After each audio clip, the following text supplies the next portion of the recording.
Hi everybody. A thing that I had forgotten I intended to do last time, a thing that I learned I could do, was download the little fun teasers they release for the gacha series. They really put some work in they put a little story together for you and everything. And I regret that I didn't watch the previous ones or stream the previous ones, but they're a little bit annoying because when you click on the link in the game to watch them, when you're playing on PC, it pops it open in a browser.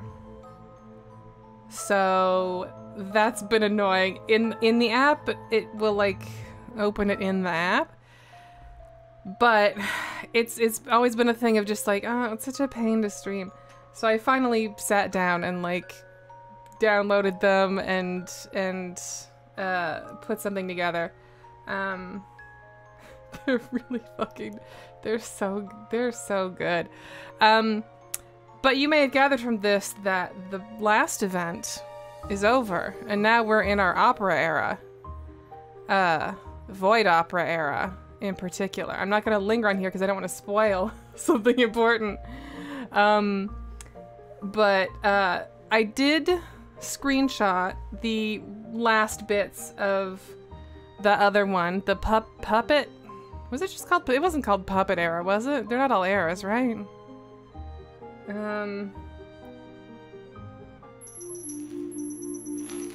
One second. Properties. Let's not this one right now. Let's this one. Okay.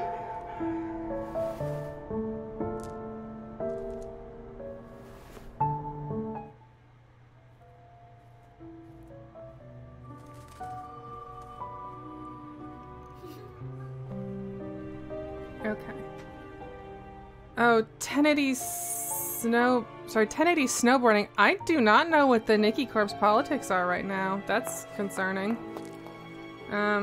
I am not sure these ones are going to be any better, but it is certainly an alternative. I'm going to keep this rolling while I read the remaining bits of that story. 'Cause I think we all want closure. Oh wow, they were so bad about Taiwan that half the English cast for their Otome game bailed. But the courtroom one? No wait, that's MiHoYo. What's their Otome game? I don't think I knew. That's grim though. Oh, Mr. Love Queen's Choice, right. That doesn't surprise me. I'm only familiar enough with that situation to know why companies make that choice and not like what the actual consequences are if they aren't really loud about it. I just know there's a huge incentive for them to play along. That doesn't surprise me too much, but still. Let me pull these screenshots up real quick. Flick past these pictures of my cat.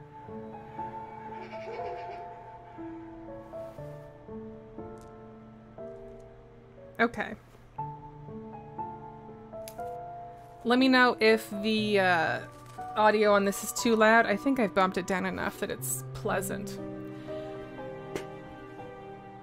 But we'll see. Fallen Dream Bell. 3 priests entered, each ringing crystal bells. One priest adjusted his glasses and surveyed the room. 357 patients. Count and conditions normal. Seems those two didn't come here. Breaking free from the puppet strings, she'll soon perish. Time to find a new goddess. We should have replaced her 20 years ago when she tried to escape with that heretic. Mind your words, the leading priest warned with a glare. You mustn't question the governor's decisions. This wretched planet is unbearable, the scolded priest grumbled. And while the lead priest addressed the spectacled one... spectacled one, check the maturity, process those ready. The war's increased crystal demand. Understood. When the priest left, a group of workers entered, selecting fully crystallized patients to take away. Only after they departed did everyone exhale in relief. Father, they've taken my father, Layla cried, grabbing a nearby patient. Where are they taking him? Father? What father? The confused patient blinked. Do you mean those taken away? They're beyond saving, so they're processed. Despairing, Layla released the patient and rushed outside, but the girl intercepted her, saying, I know where to go. The next chapter, So-Called Deity. The young girl led Layla along the secret passage and soon arrived at an underground factory. A scorching heat hit them, with countless furnaces blazing, and the workers were busy stoking the fires and fanning the flames. To her horror, she had noticed that the workers' exposed arms were also crystallized, victims of the disease. Even more terrifying was the sight of the patients who had been taken away, now fully crystallized, being lined up to be thrown into the furnaces.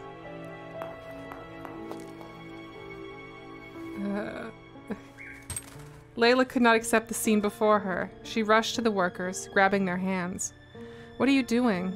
The ones being burned are people." The workers merely gave her a puzzled look. Layla then turned to the patients queuing to enter the furnaces and found her father.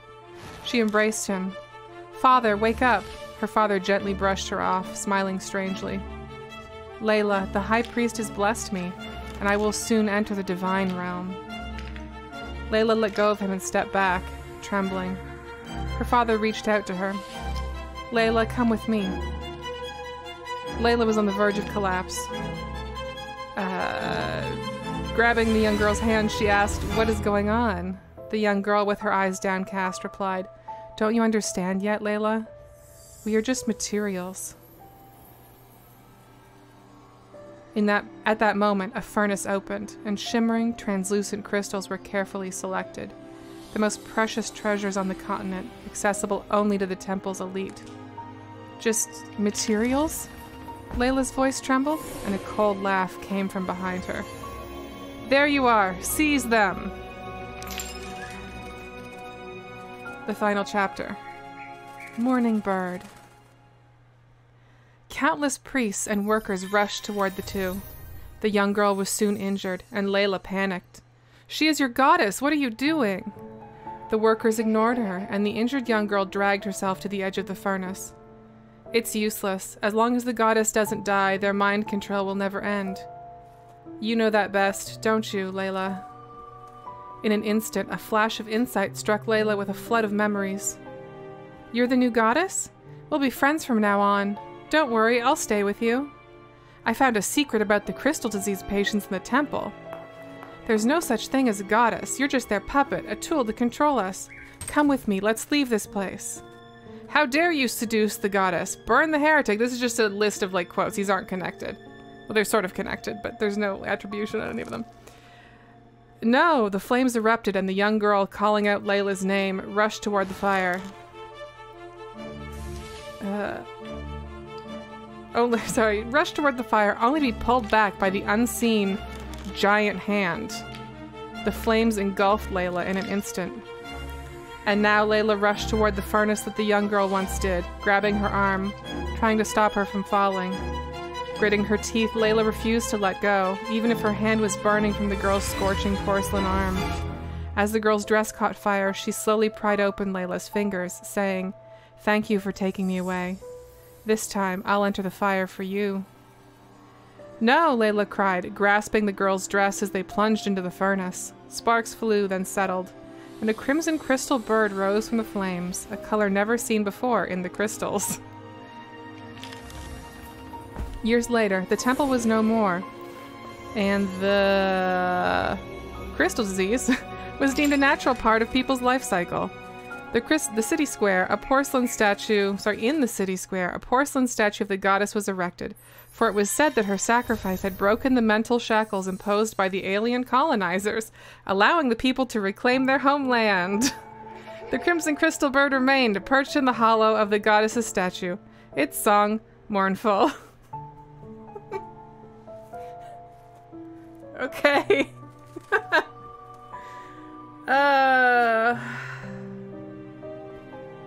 Good. Good. Perfect. No notes.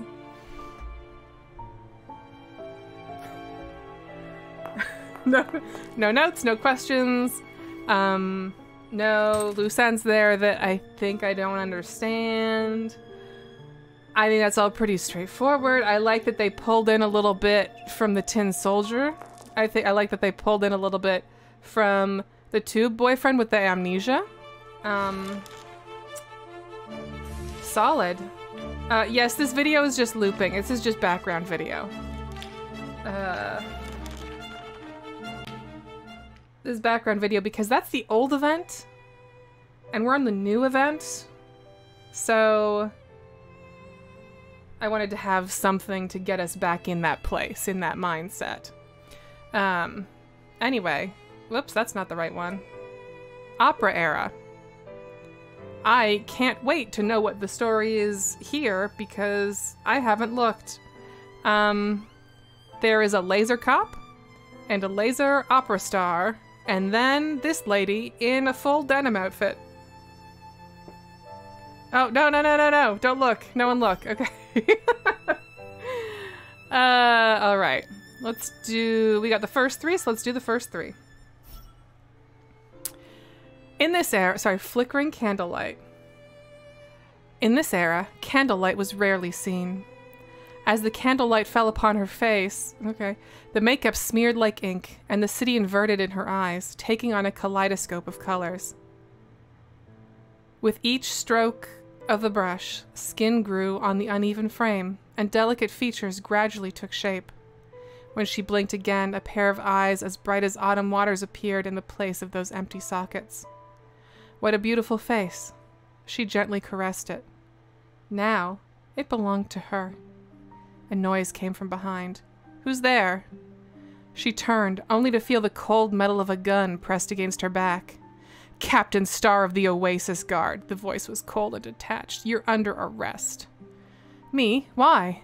I'm just an ordinary opera performer. Star gazed at the pitiful woman before her, the rouge on her lips trembling in the candlelight. Her name was Lee, the most popular actress in Oasis City. Tonight, she was to hold a special performance at the Oasis Theater, the highest honor an actor could achieve in the city. However, you're not Lee. Although Star had never seen the real Lee's face, she was certain this person before her was an android. Oh my god, are they doing Blade Runner? Oh my god, they're doing Blade Runner! The presence of androids in Oasis wasn't news. This city at the edge of the universe was once a human-android experimentation base. Cool. 10 years ago, the human-like android project was banned. The laboratories fell into ruins, and many highly intelligent androids were destroyed.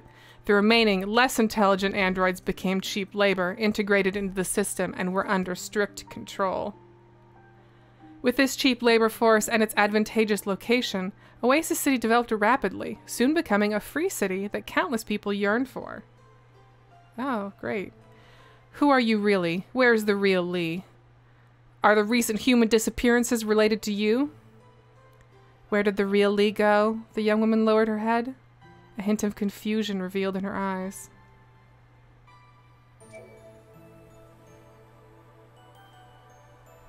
Perfect.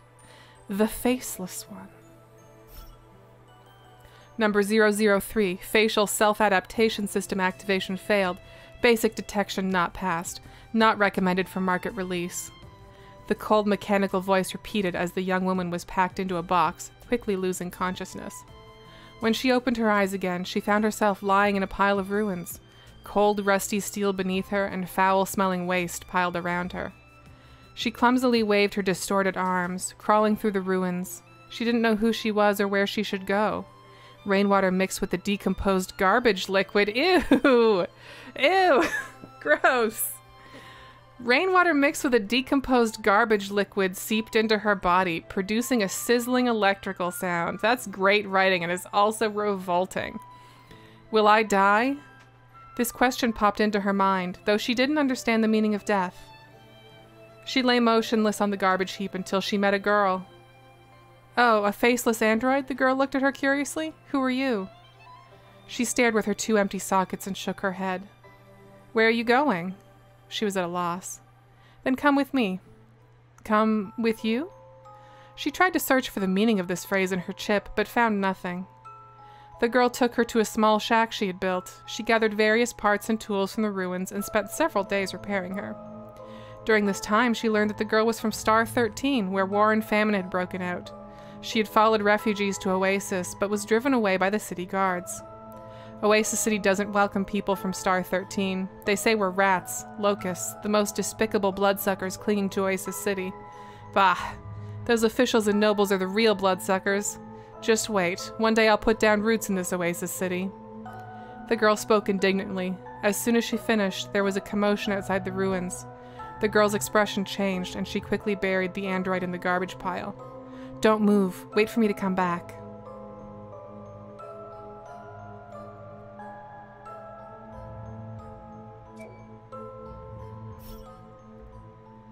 She lay in the ruins motionlessly, allowing garbage to rot above her head and maggots to crawl all over her body. She was waiting for the girl to return. Sorry, this chapter is called Lee. But as days and nights passed, her joints began to fall off and her body rusted, yet the girl still hadn't returned. She won't come back. The girl beside her coughed and gasped. That's what humans are like. They can abandon anything of no value to them.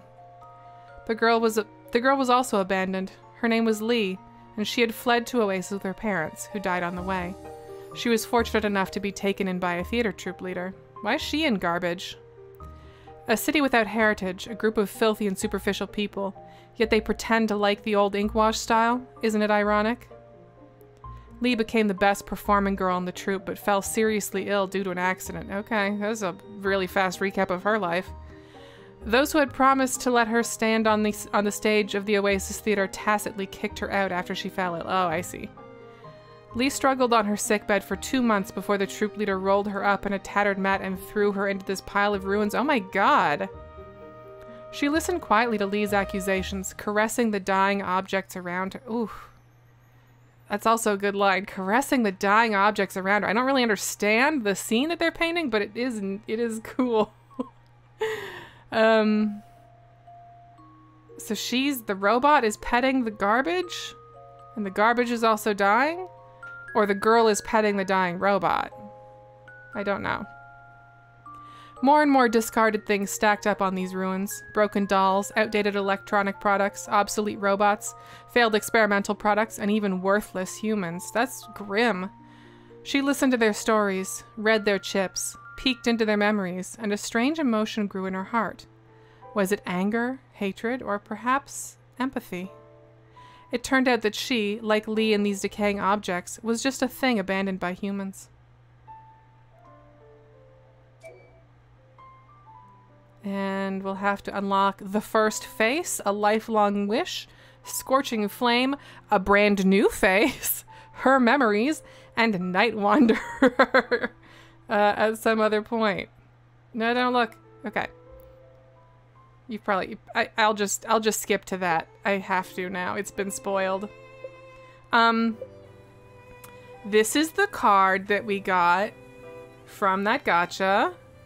It's called Nightmare Trap. It is an SR Roy. It's SR Roy Urban Chinese. Is that what that tag is? And I will say I am in because I really focus on the ally stuff, I have been running low on these ally upgrade materials. So I don't quite have this or the other one that I have to level 3, which means that the last chapter of the story is blocked off.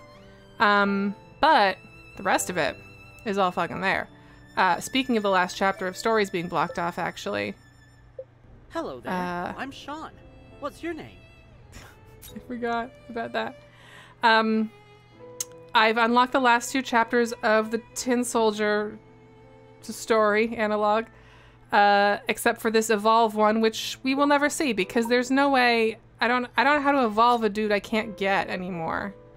Redeem with heart obsidians. Yeah, I don't have those. Obtain from decomposing extra ally shard. Well, I don't have any of those either. So maybe like at some point in the very distant future.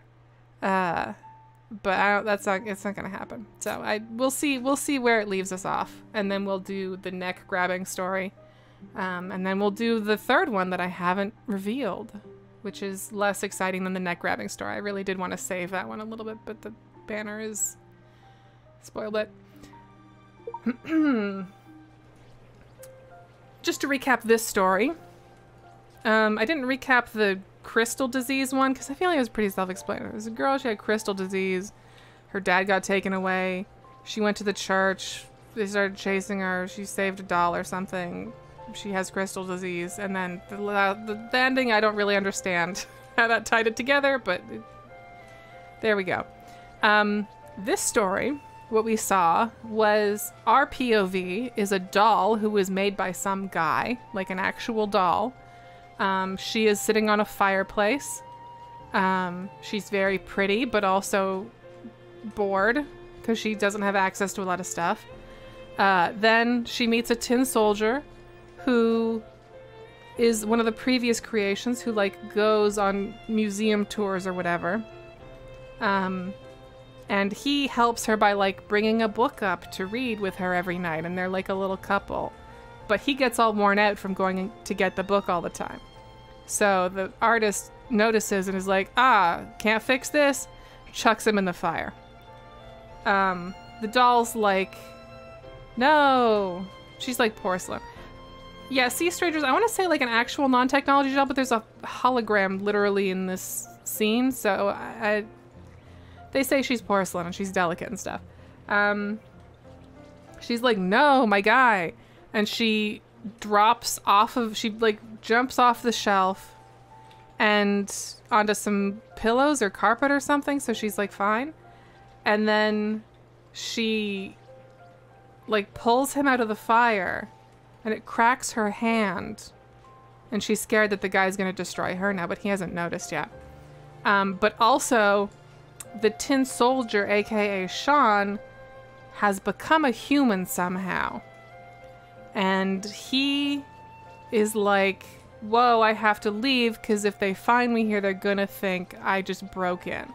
So he like goes out in the world and he's like living a life, and he like breaks in at night to see her and like tell her about like the places he's going outside, like the coffee shop and whatever.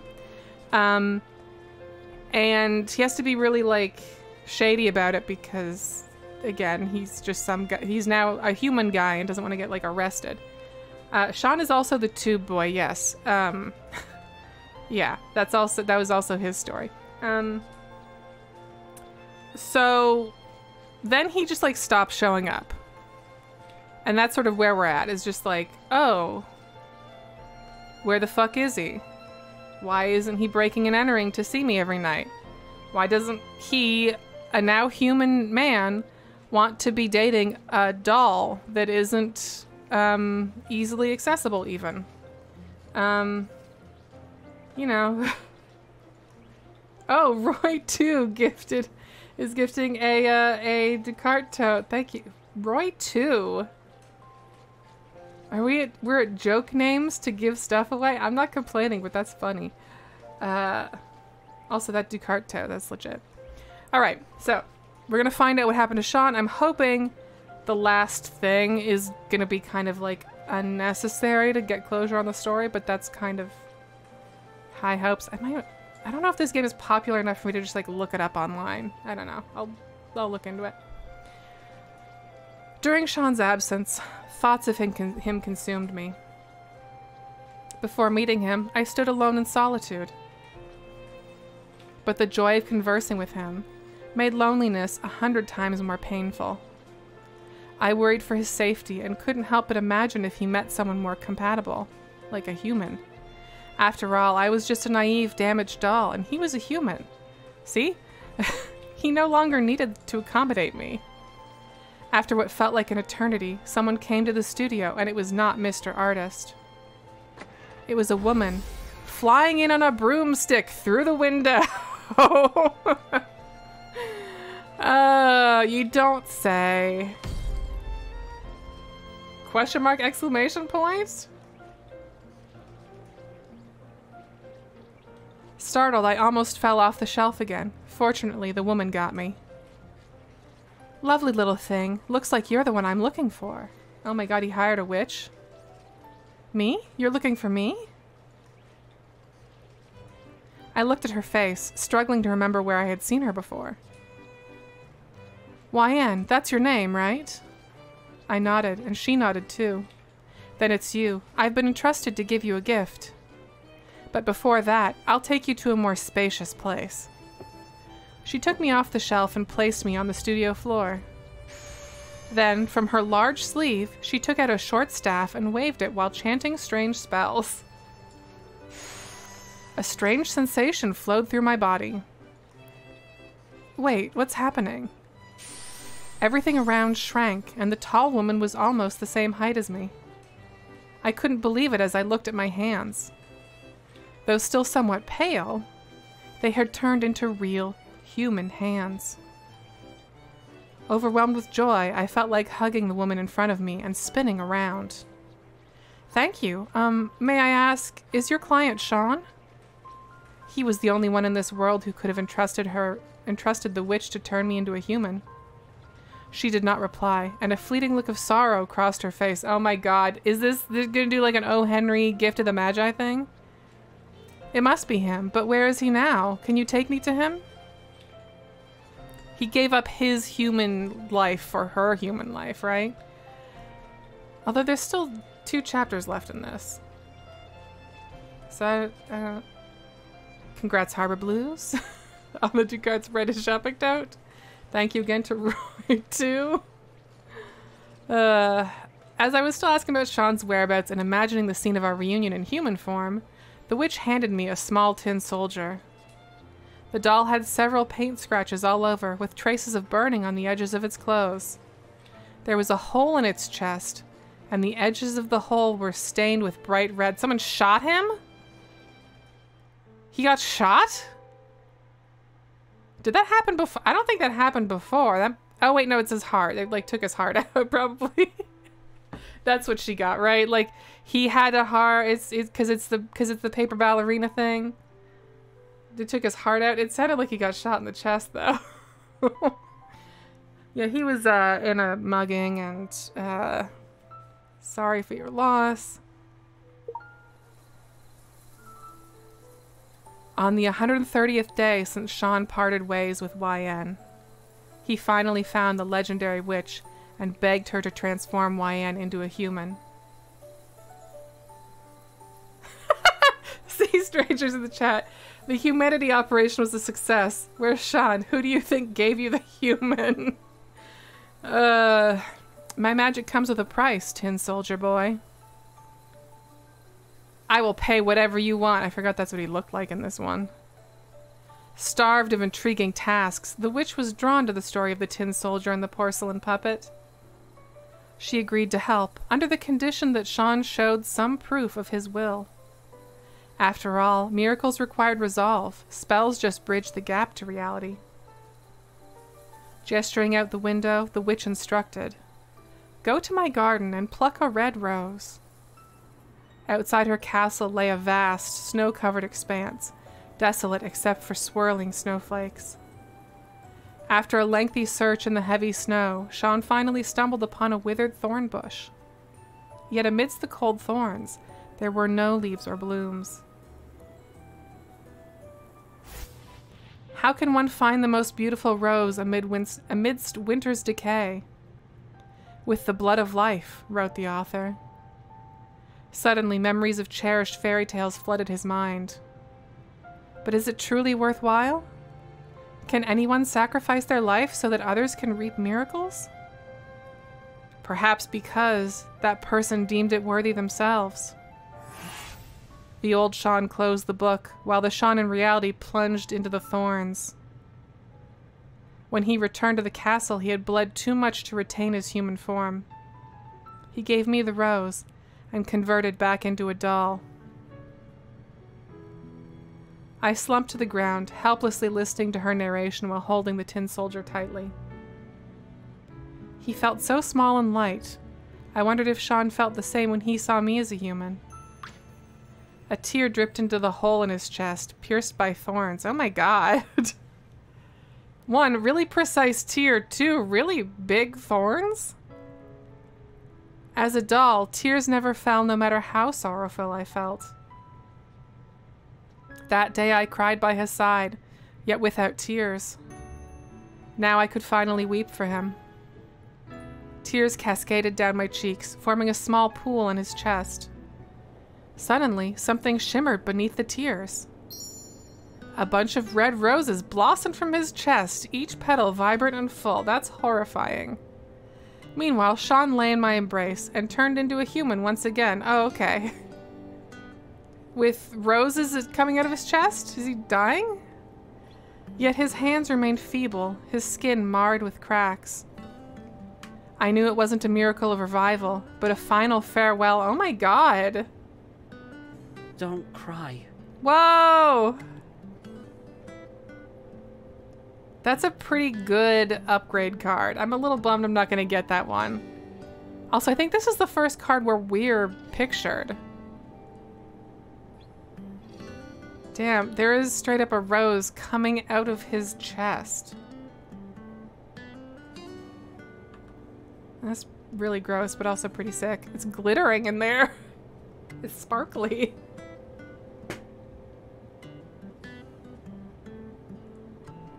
Don't cry, YN. He raised his hand with effort and gently wiped away the tears on my cheeks.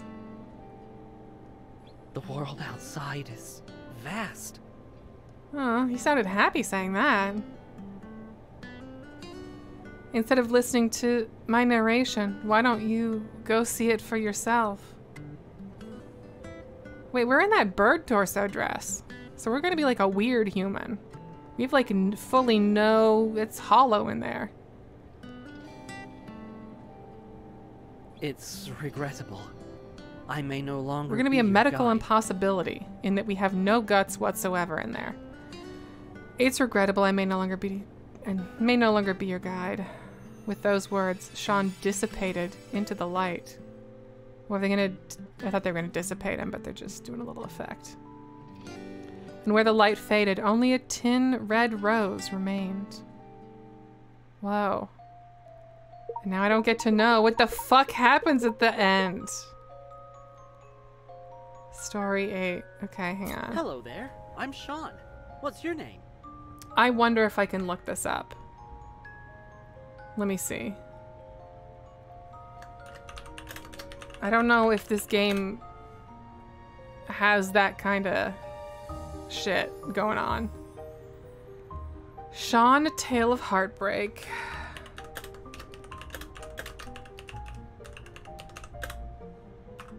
Eight. Okay, there's a Life Makeover fandom wiki. That's good.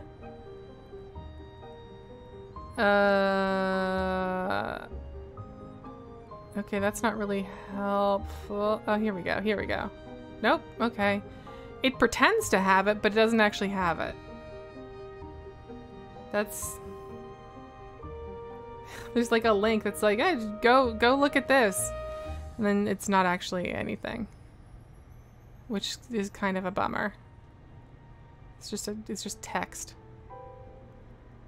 Okay. Well, oh, thank you. Shout out Hems and Haws.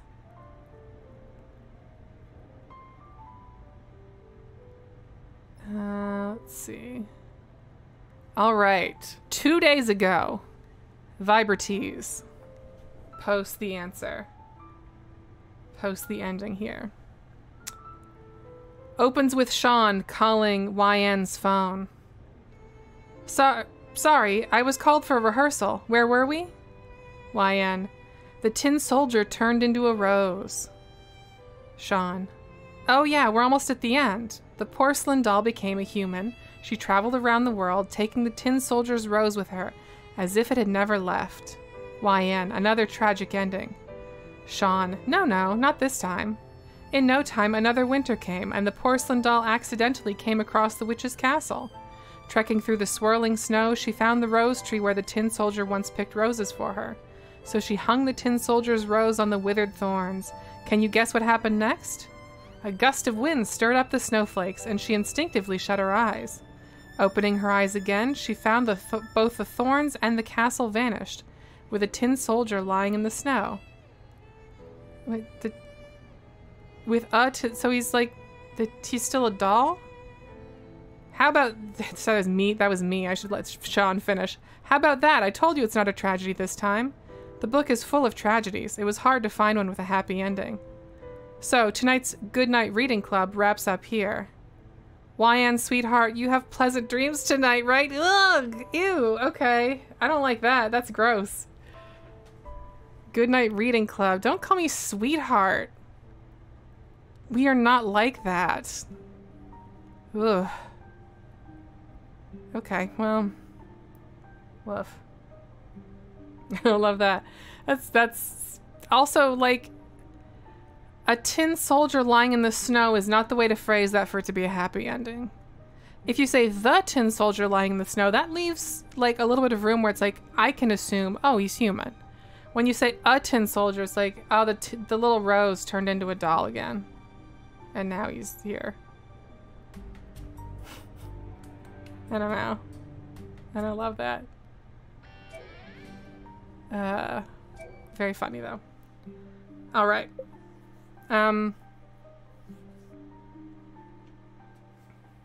You know, let's actually start with what I think is going to be the least interesting of the two other cards that we have here to explore. Which is this fucking There's not a moment to lose. Jet Ski Larry. Captain for one day. He also, I don't have him up to level 3 yet, so the last chapter here is gonna, we'll come back for it. This one has some fashion in it though, so that'll be fun. Let's see what Jet Ski Larry's up to. The weather was fair. Larry and I were finally away from the crowd, walking on the beach with few tourists. The pleasant sea breeze caressed my cheeks, but I felt something different. Larry, do you still remember why you invited me here? Of course. You're here to collect material with some poor guy whose inspiration has dried up. Anything else? I want who has always been busy to relax on this trip. Why is he doing like a bit of a drawl? Also, this shirt is fucking twisted. There's like half a flannel button up over here, but the rest is a t-shirt with embroidery, and that part's tucked in, but this part isn't.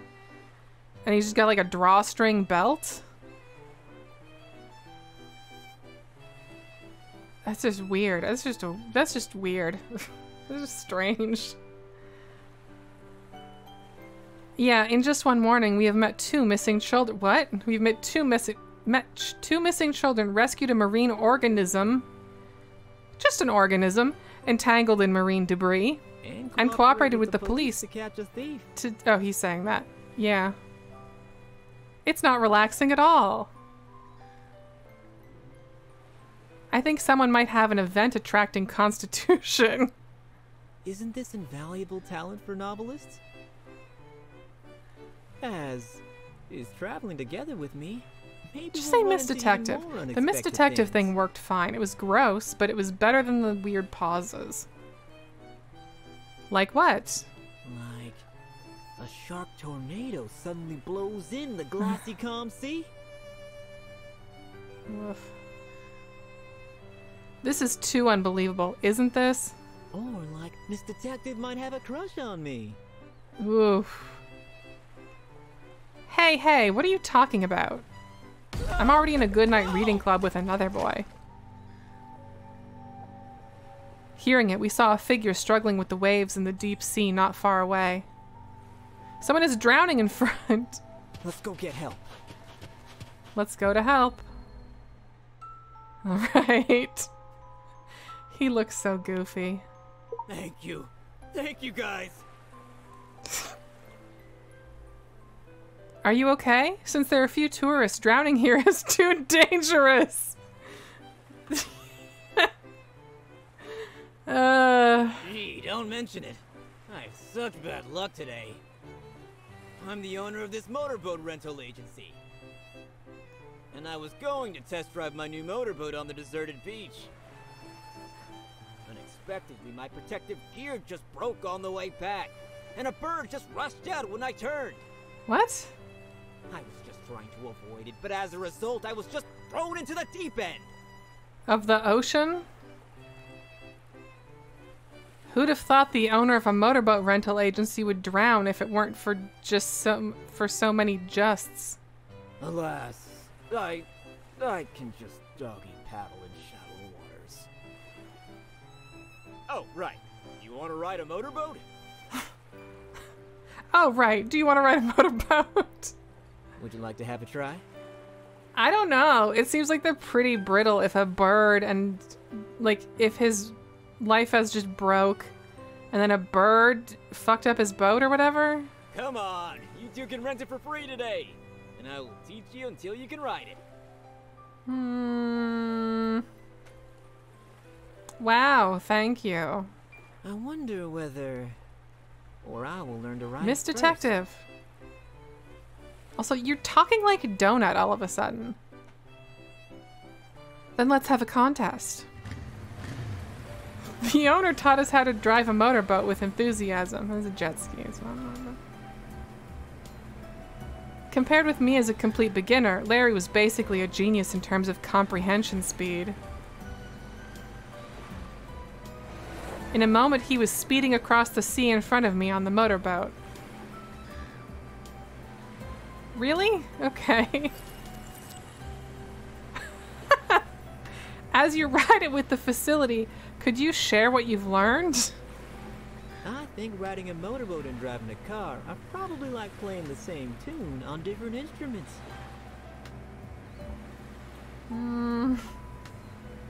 I'd like to show you my driving skills when I get a chance. I think you've said that before.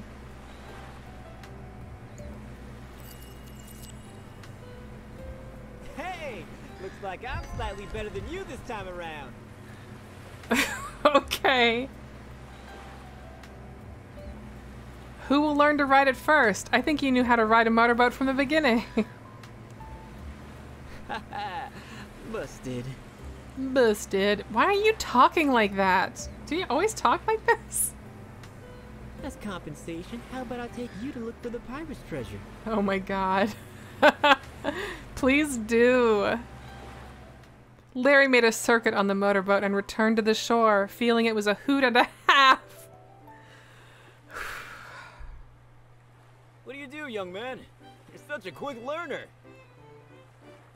Oh, I'm a novelist, and I'm here with her to collect material. Oh, a novelist! Awesome!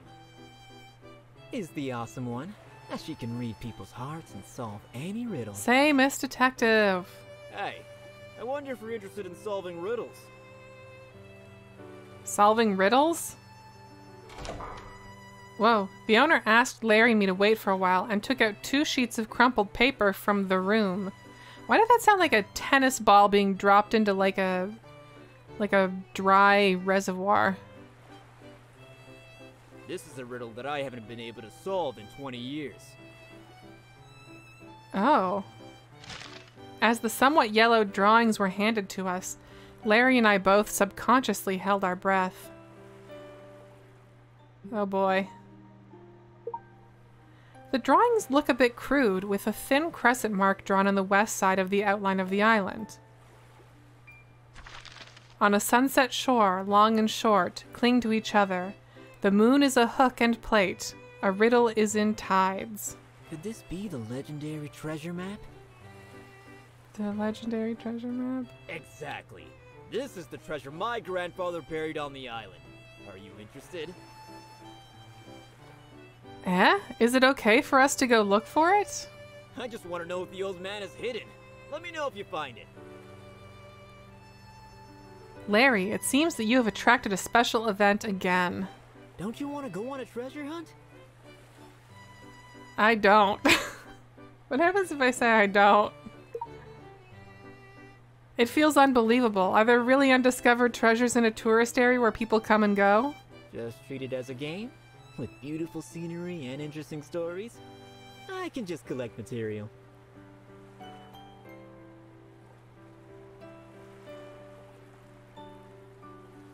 Alright, I don't know what to do with you. There's not a moment to lose. Let me be your exclusive captain for one day. Oh my god, can you imagine Donut being a romance option? Ugh.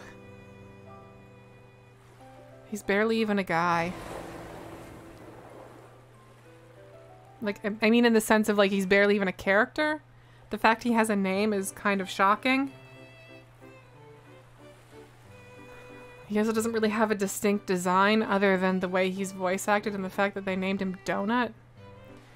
I got on Larry's motorboat, following him to the west of the island. I tightly hugged Larry... Oh, that was weird. Around the waist, leaving the waves and the seabirds cry behind. My heart palpitated. Here we are. The water of the west coast is much deeper than the east. 2 coconut trees, meme, are standing next to each other. One is tall and the other is short. Is this long and short cling to each other in the code words?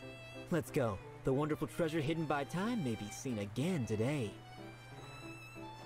However, we kept searching until nightfall and got nothing.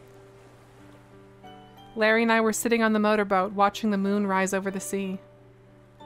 Alas, it's really not that easy to find the treasure.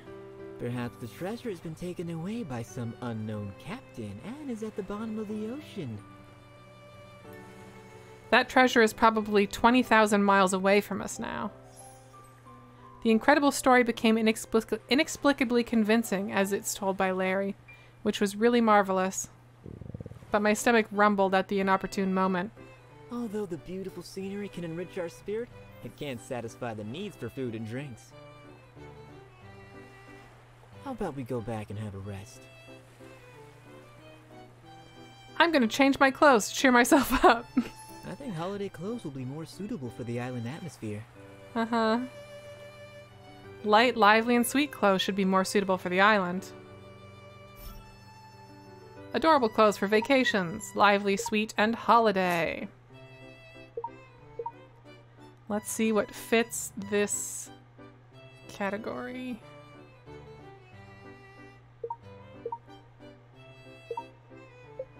Okay, got some holiday hair. Holiday dress, I guess. Oh, I might do this. This is a little more fun. Shoes.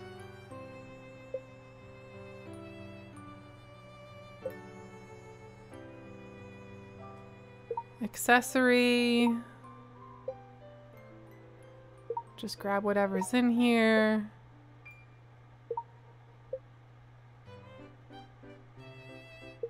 Handheld.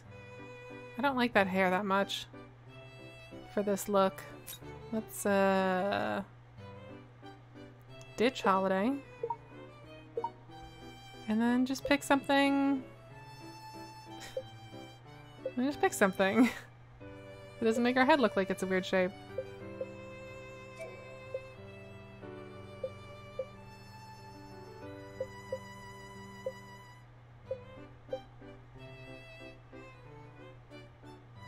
And some real quick makeup.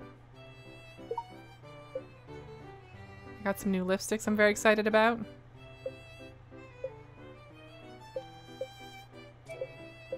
Kind of feel like I know where this is going though. I feel like this is gonna be a Concubine Tears situation. Maybe Beauty Makeover though, you know?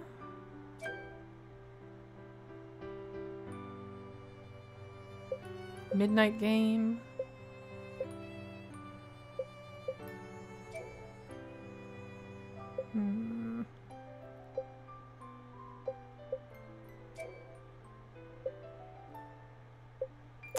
Yeah, let's go with the tried and true. Gonna quick deploy. Oh, that's gonna quick deploy the other island boyfriend card we have. Be harsh.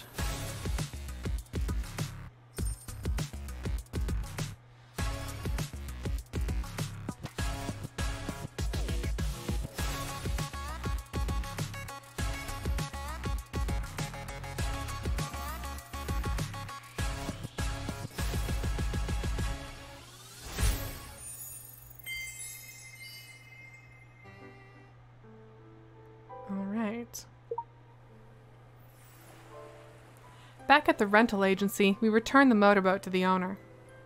Sorry we didn't find anything and let you down. Never mind, as long as you guys had fun. The old man likes telling some pirate tales. Maybe he's just bluffing with this treasure map. He's still alive? Both the treasure and the motorboat are memorable. Thank you, sir. Let's go. I'll entertain you to dinner. The restaurant chosen by Larry was just to my liking. But while eating, I remembered the treasure map and the code words, and I couldn't help being distracted. Looks like I'll have to put more effort into your dietary preferences. No, they taste very good. I was thinking that the crescent mark on the treasure map must have a special meaning. It's on the cards. After all, traditional treasure maps are marked with an X. And the code words on the treasure map read, "On a sunset shore, long and short, cling to each other. The moon is a hook and plate. A riddle is in tides." Does a riddle in the tides mean the treasure is sunk to the bottom of the sea? No. Let's just go diving together. Please, let me think it over. A hook and a plate. Oh, it's the phase of the moon. Yeah, there we go. Do you remember the dotted line on the treasure map? Moon phase changes are related to the tides. The dotted line should be the coastline when the tide is out. What a genius idea. Her reasoning is amazing. Her reasoning is amazing. Long and short cling to each other doesn't only mean the coconut trees, but also corresponds to the superposition of the hour and minute hands on the clock. It's 12 o'clock at night. Okay. But theoretically, the time of the ebb tide varies from day to day. So I guess the treasure will appear on the day when the moon phase and the mark on the map look the same. Looks like it's tomorrow. Hey, it's actually tomorrow? To pick a date is not as good as to encounter a date. How about we stay on the island tonight? Larry stared into my eyes and waited for me to reply. My heart was beating fast and I turned my face away. I had to admit that this move was really devastating. His use of his ingenuity in such a cunning way is super hot. I don't know about that. Alright. Maybe I'll consider going diving tomorrow, as you said.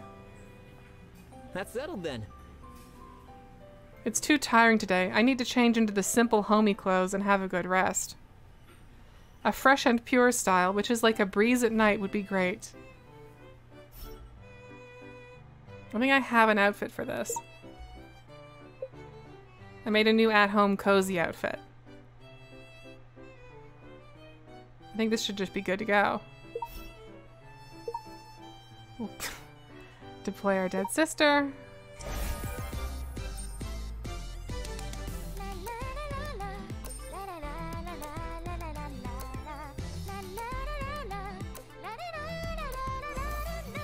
Yeah, it seems like they didn't think about the riddle at all. Like they just kind of focused on one part that they'd figured out and the rest was just like, well, we'll get there.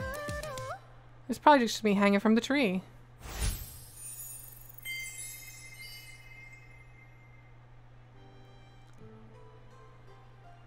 All right. We rent a motorboat from the owner the next night. And we once again went to the sunset shore with a tremendous air of expectancy. The west coast was a rocky beach when the tide is out, and the 2 coconut trees are swaying with the wind. Come on, give me your hand. Watch your steps. What's that? Larry's hands were stronger and warmer than I imagined, and my palms were a little sweaty. What was that sound? That wasn't my palms, right? I looked at Larry, unable to see his expression in the darkness. What was he thinking? Was he also expecting the treasure? What if we can't find the treasure? I'll entertain this detective who feels a sense of loss to a midnight snack. What if we do? Then I'll entertain this happy Miss Detective to a midnight snack. Okay. We joked freely and came to a big rock on the shore. The color and texture of this rock don't look the same as the one next to it. I think someone moved it here studiously. Let's try moving it away. As Larry and I removed the rock, a small wave-eroded karst cave was exposed. You can't just drop the phrase wave-eroded karst cave. In the cave, a blue glass bottle was laying among the seaweed, in which there was a folded scrap of paper. Is this the treasure left by the owner's grandfather? What a surprise! Maybe it contains the next riddle? It took me quite an effort to uncork the bottle and carefully took the message spanning years out of it. Have you learned to swim? It's a pirate joke. Oh. This is O. Henry's perfect ending? What? Hey, was that? Now, hang on a second.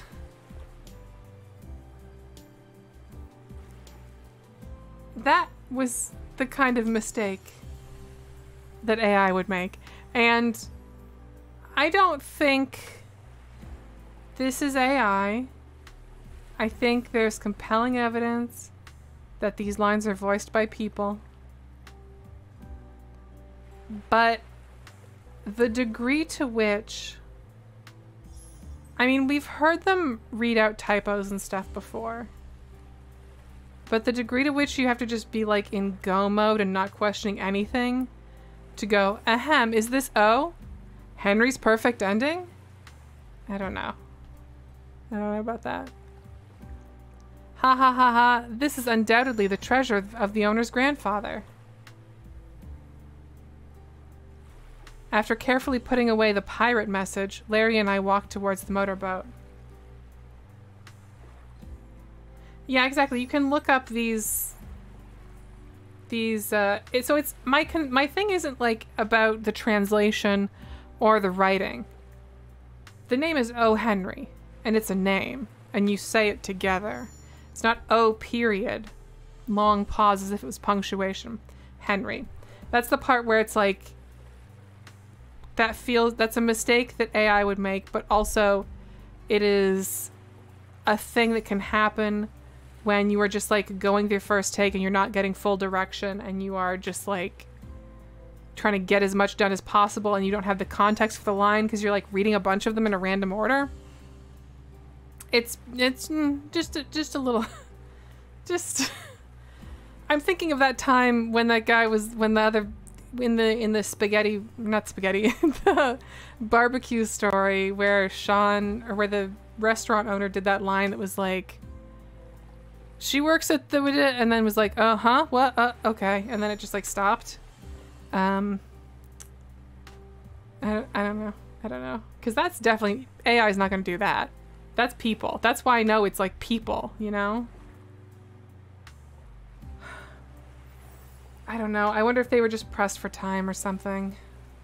Stuff happens when you are pressed for time. It could also be that like if they had a specific director or something, it might be for the main game, and then this stuff that's like kind of added on later maybe didn't have the same team behind it. Because I've also noticed that like there are certain tiers of this game or certain chunks of this game that have pretty good localization, pretty good grammar, pretty good like consistency and performance and things like that. Not like exceptional, but you know, better than I expected when I went into it. And then it feels like the further out you get from that stuff, the more there's a little bit of like, I don't know. And you would still put that person in the credits as like the director of, you know, the voice director, performance director. Yeah. Anyway, after carefully putting away the pirate message, Larry and I walked towards the motorboat. Tide is about to come in, and the waves tell me it's time to go back. Where are they? Where's he sitting? What's this mermaid pose? What's he leaning on? Why is his torso like that? That's not how bodies go. Also, is he leaning back or is he just like stanced in a weird way? Strange. So strange. Also, his crotch completely flat. This treasure buried for 20 years is really funny and touching. The owner must have a good relationship with his grandfather. Bonds can add colors and light to time. What? The memories of solving riddles and treasure hunting with you are already a priceless gift for me. Yeah, the camera angles, it's like we're lower, like we're like kneeling or something.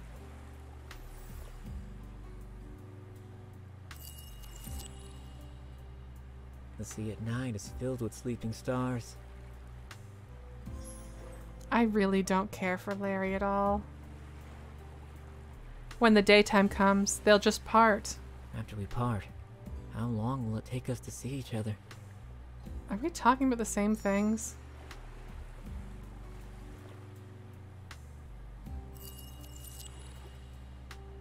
The motorboat is really an addictive means of transportation. Uh-huh. The pity is that the sea is not everywhere. Yeah. Or I can definitely disappear in unexpected ways so that the editor won't find me. What? Fortunately, the sea is not everywhere. The motorboat sailed across the star-reflected sea, leaving behind the spray that shattered in the wind. The two coconut trees leaning against each other gradually disappeared from view. I was dripping wet from the spray when I was at sea just now, and my clothes feel a little heavy now. How about changing into an active and energetic sportswear? Simple design also has a special beauty. I don't like when the boy is like, here's what I think you should wear. I don't love that. Lively, simple, and sporty, huh? Lively, simple, sporty.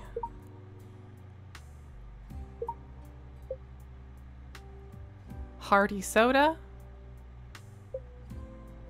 Her hair has a fresh smell of soda, which makes people fall in love at first sight.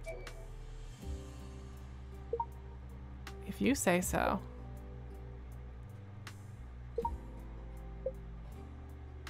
Speed. I love the battery sweater.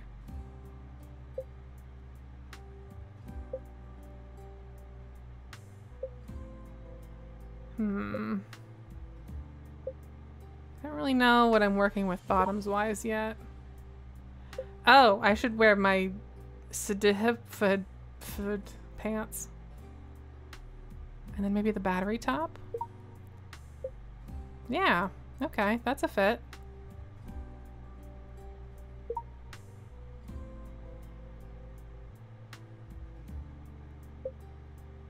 Some just like sport socks, sporty socks.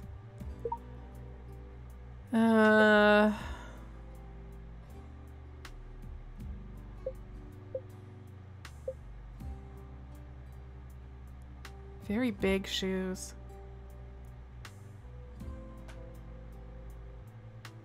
Very big shoes that I could dye to match his outfit better, but I don't think I'm gonna bother. Accessories, what do we got? Can't wear that headband with this hairstyle, apparently. Some fun earrings. A watch.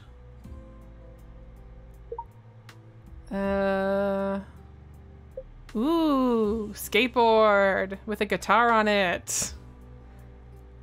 Sick. Yeah, skateboard. 100% skateboard. And then I'll just do a little quick makeup choices.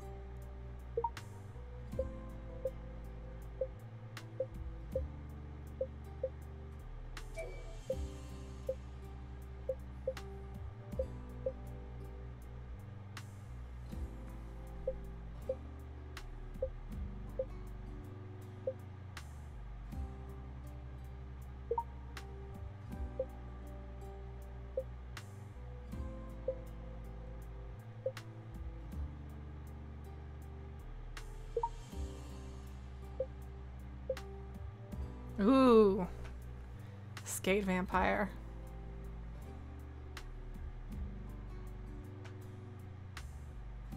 This is probably fine.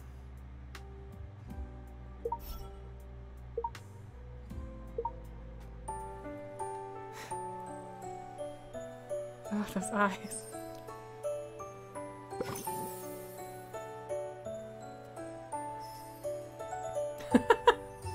That skateboard is so big.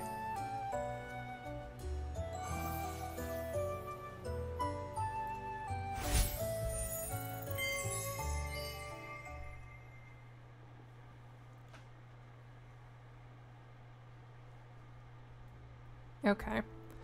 We'll have to wait and see how that one wraps up, but it's promising. It's definitely promising. Okay.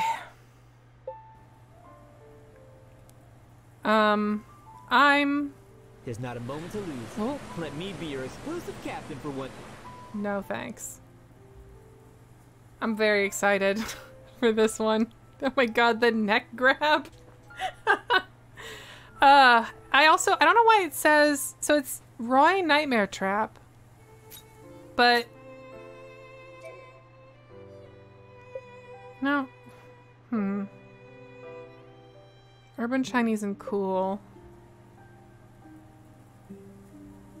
Okay, yeah. Elegant, sexy, cool, simple, fresh. God, the way like let's go. It's so weird. Like, I'm like, are these both Roy? And it's possible that they are, right? Because we've had situations where we've had multiple situations where they're doubles. We've had clones. We've had cyber clones. We've had a different kind of cyber clone. It was a completely different circumstance that created this other cyber clone. So it's possible. It's possible. But how, like, is it gonna be a new kind of clone? Or are they like different guys? Is this like some guy we don't know? Because that's what happened with Sean. It was like, we didn't know Sean. And I thought he was Gerald. I thought he was just like a different Gerald. You know, before we get into this, I'm gonna take a little bathroom break. I'm gonna take a little walking around break because this is gonna be a bit of a book.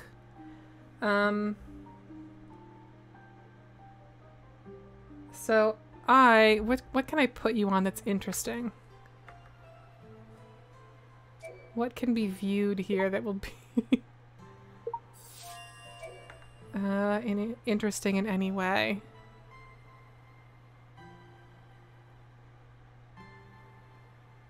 Oh, I could do that video.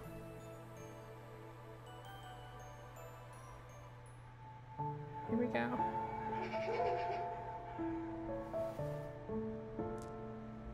I'm actually gonna swap this out with the current video.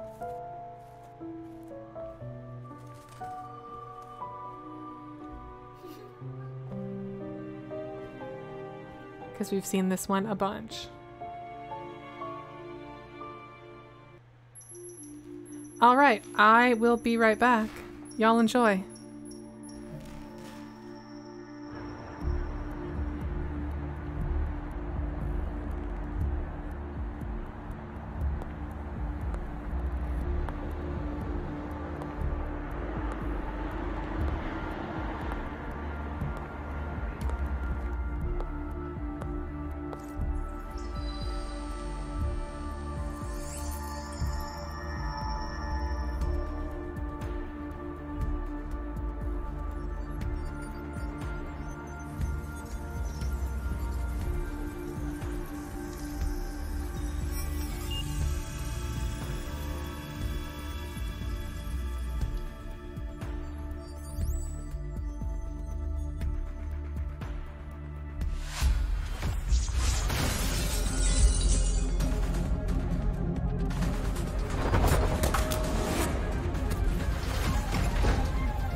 I figured out he's gonna be a fucking robot. He's gonna be a robot. Right? Because it's like the Blade Runner event. He's gonna be a fucking robot. Okay, let's see how they do this. Whoops, not that. Okay. Yeah, he's gonna be a replicant. A robot. 100%.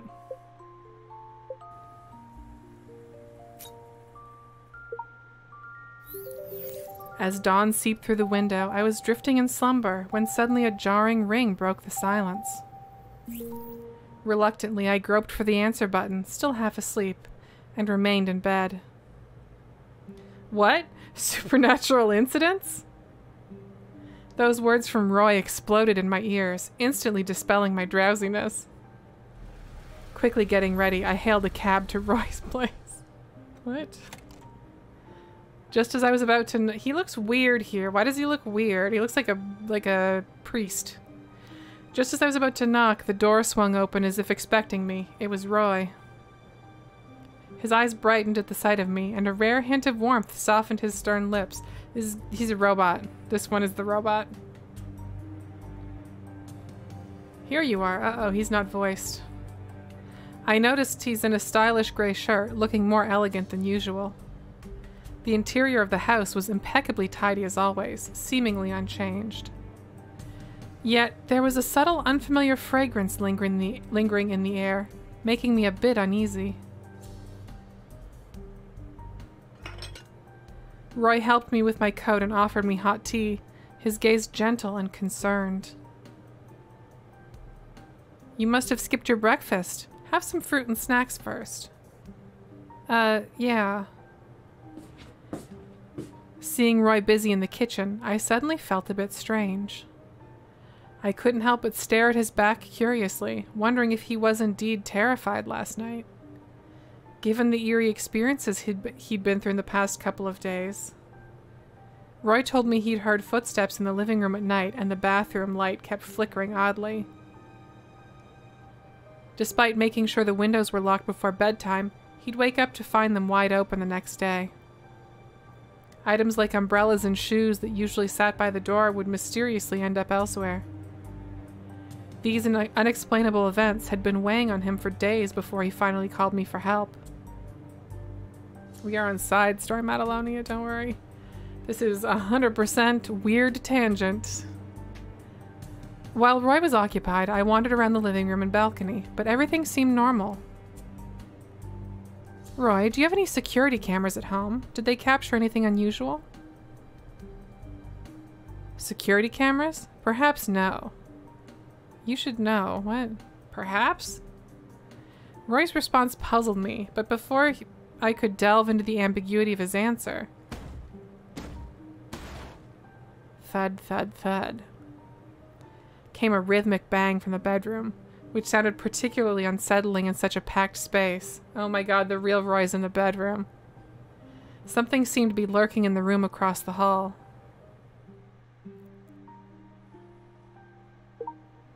I nervously gazed at the room, about to move closer for a better look when the bang stopped.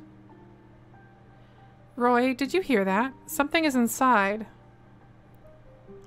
Roy faltered slightly, appearing hesitant and uneasy, before he managed a reassuring smile.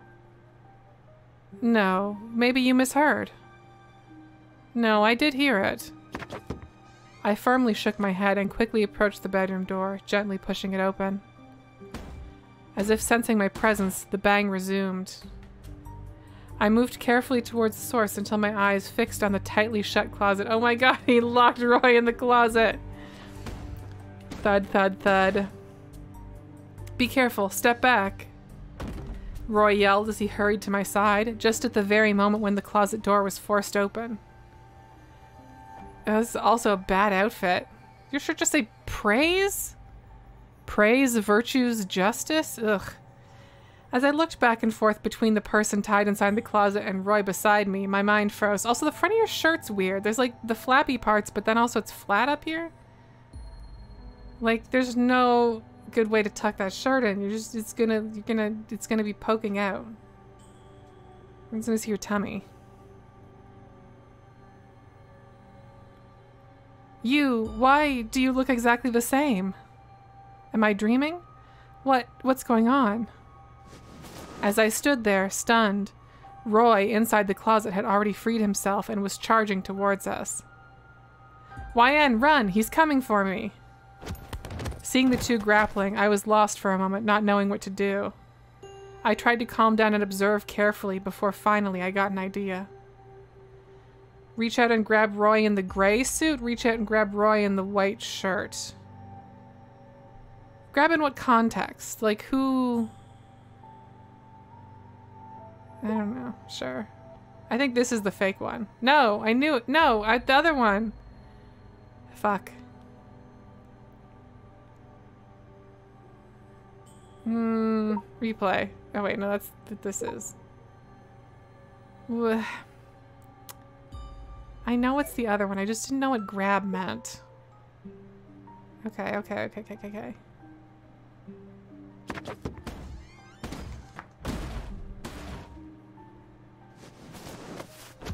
There we go. The Roy in the white shirt. Sorry for dragging you into this mess. Let's not talk about that for now. Let's just get your wounds treated first.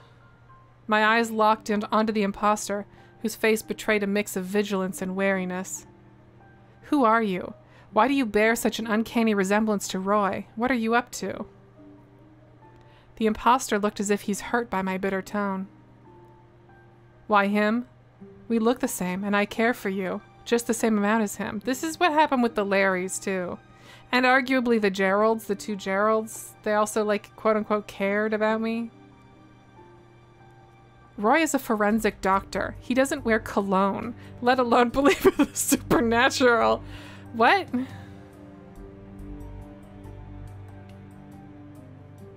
Hang on, did I miss something? Why him? Okay, why'd you pick him? We look the same and I care for you. Just the same amount as him. Okay. He doesn't wear cologne and he doesn't believe in the supernatural. Okay. So I've suspected you from the start. Slowly, grievance disappeared from his face and he started looking at me with genuine interest. You're just as he described. Smart, beautiful, and unique. No wonder he cares for you so much. You should stop blabbing now. Blabbing? I shouldn't mean blabbing. Roy coldly interrupted with a mix of intimidation and anger I rarely saw.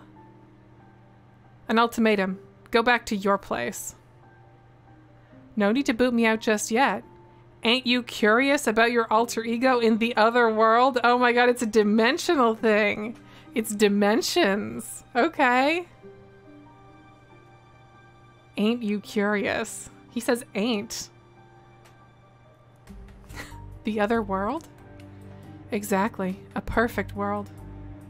With a seductive smile, the imposter from the other world began recounting his different life. In that world, his mother hadn't passed away early. Instead, she lived a happy life with his father. Fate hadn't steered him towards a detested occupation, but had instead made him a popular perfumer. Everything about him was starkly different from Roy in this world. The stranger, bearing his identical visage, slowly walked towards Roy, a malicious smirk playing on his lips. I was perfectly happy with my life when I saw you in the mirror today. A pitiful orphan, shackled in shadows and sorrow. ...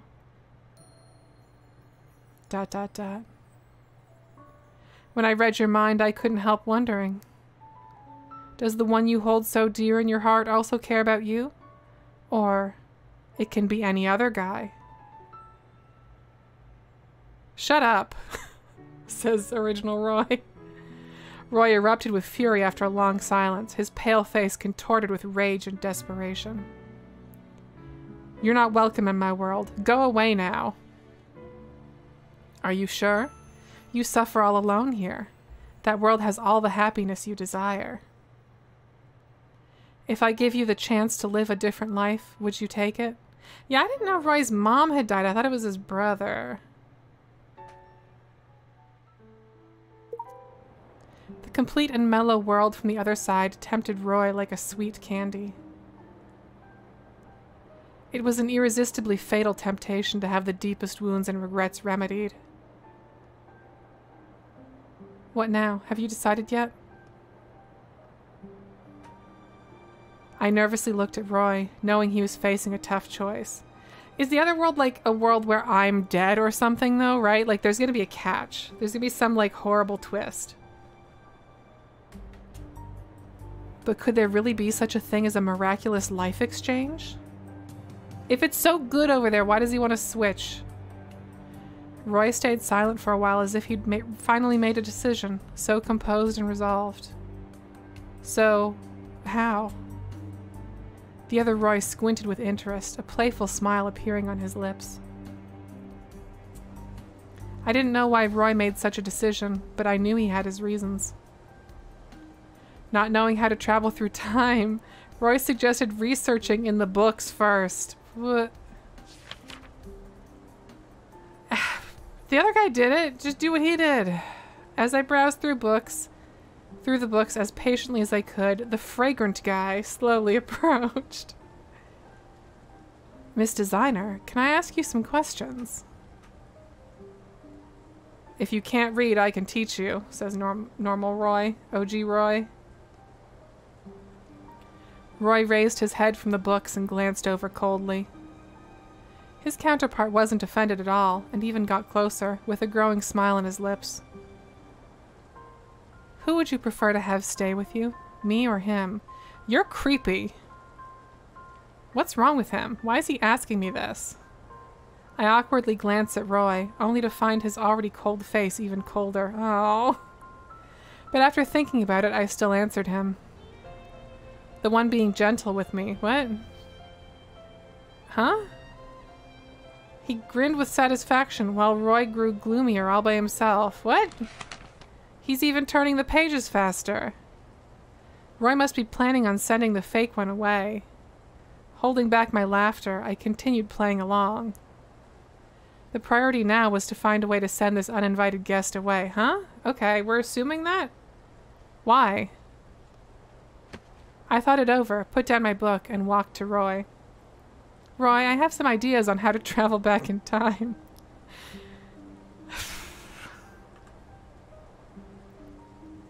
I continued as Roy and the other guy looked at me. Since there are no clues in books, is it possible that we got it all wrong from the start?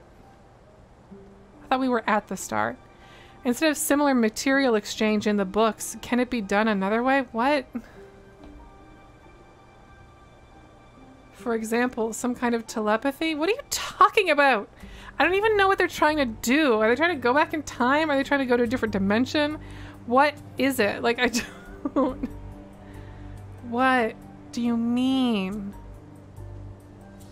Roy and the other guy looked at each other, their eyes reflecting each other's figures, their faces nearly overlapping, like a pair of two-sided magic mirrors.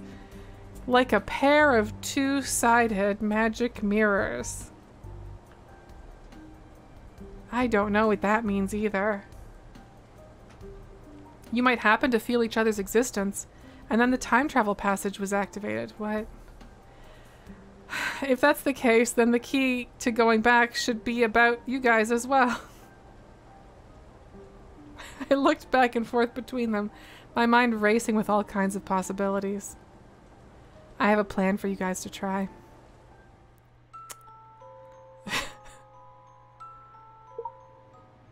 I led the two to the bathroom and stared thoughtfully at the clean mirror on the wall. According to them, the bathroom mirror suddenly became blurred and they could not see anything this morning.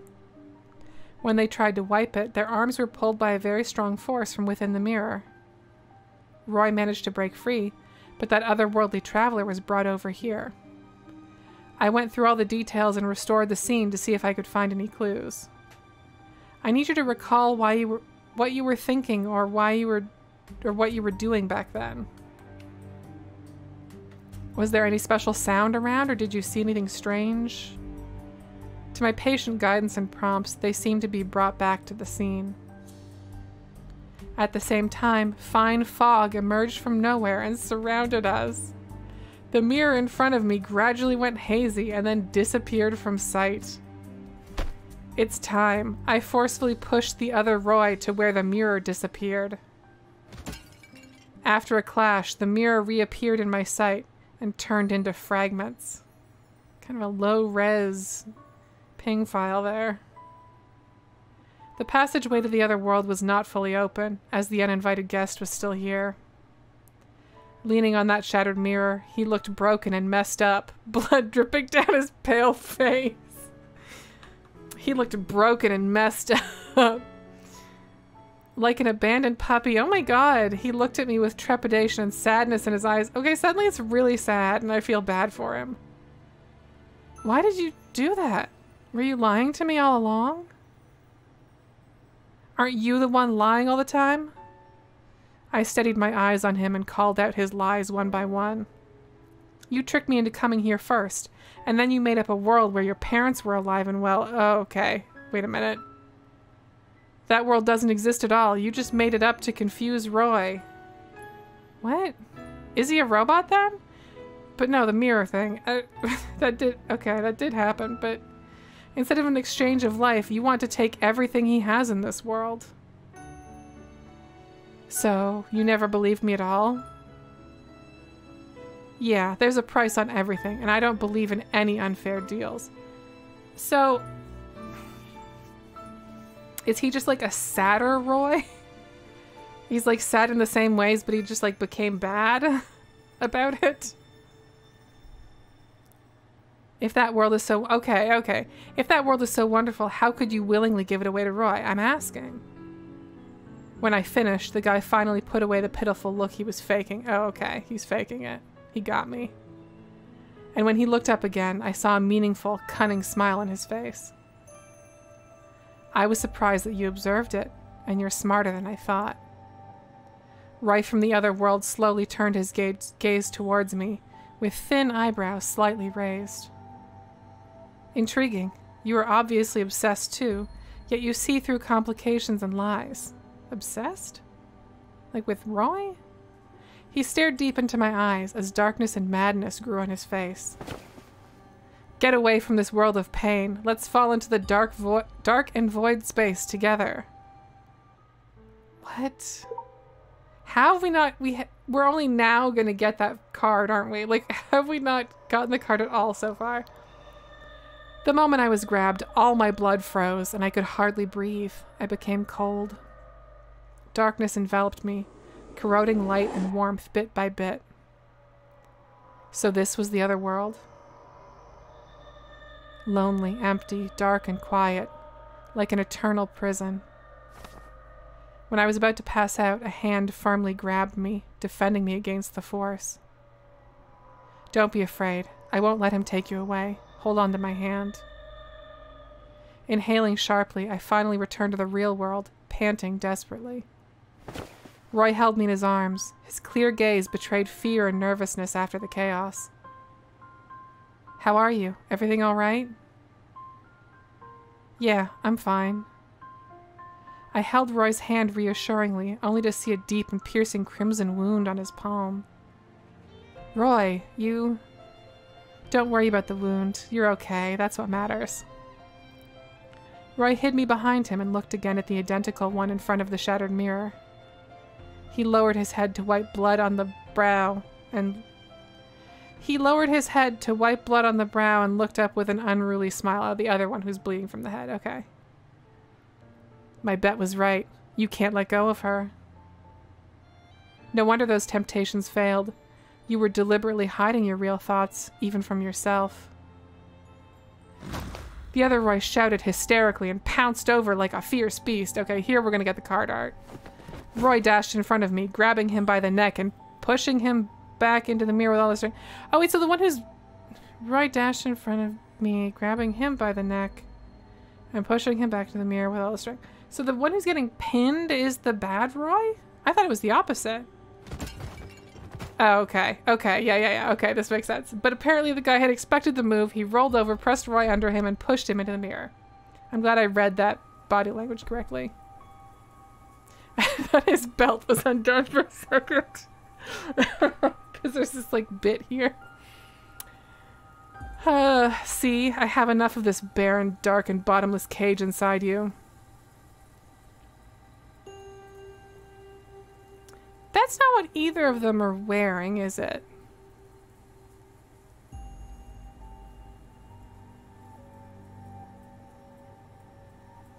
Now it's finally your turn to bear it.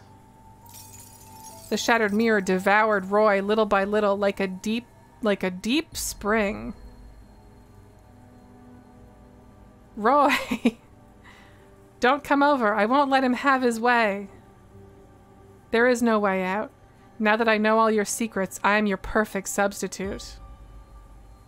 He clamped down on Roy. His fingers gently slid over Roy's face and slowly pressed his lips to Roy's ear. This... Come on.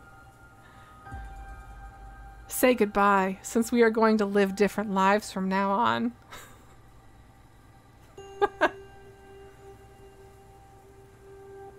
You wish.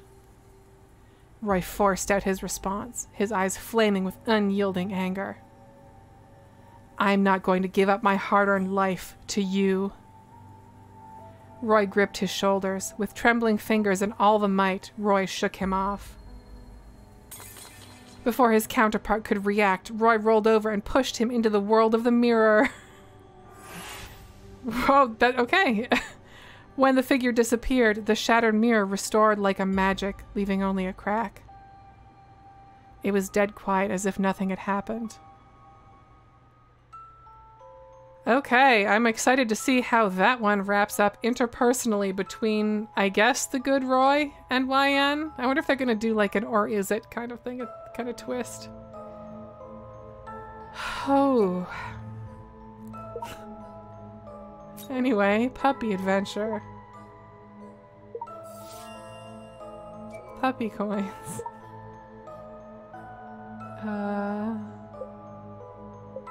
Have a bone. And a fan. Go to the desert city.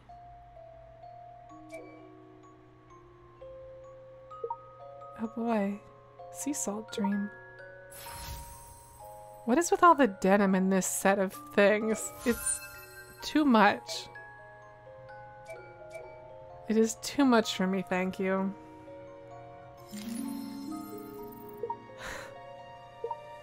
Okay.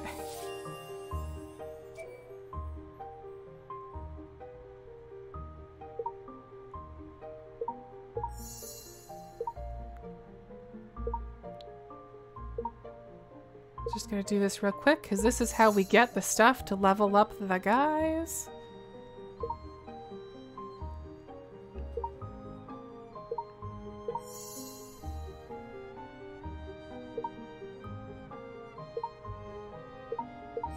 Okay.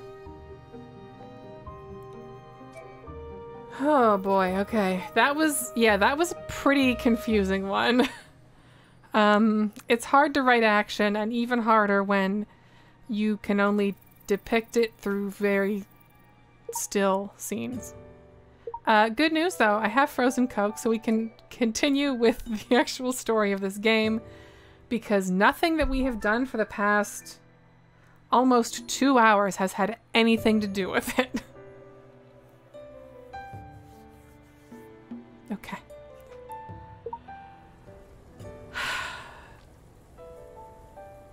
So, wait, over? Why is it over? What I remember of this is blah, blah, blah, blah, blah, we're in Japan. Sean is here with us for some reason. I think he was, like, doing a thing, but then we, like, ran into each other, and now he's just, like, here.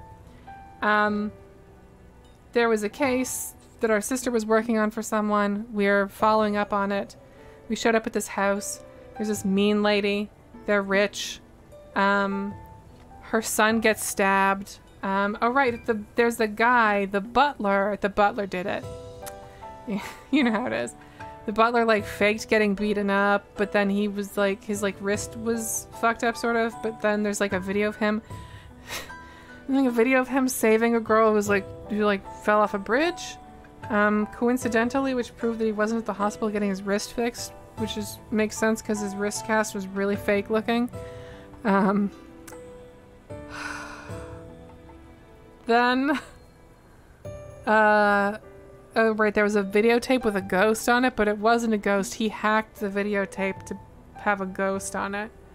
But it's actually him, and he stabbed him. But the ghost was a girl who, like, something happened. She, like, died. And they were, like, dating, because they had matching watches.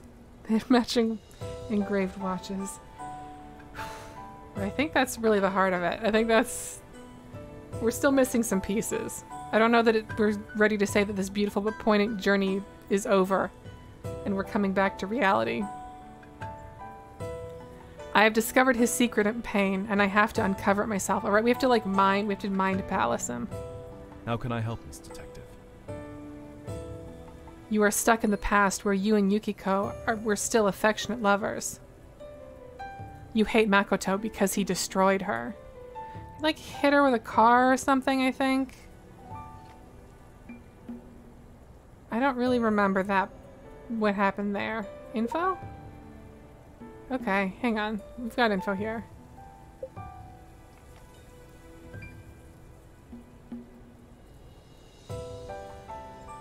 Yukiko's death.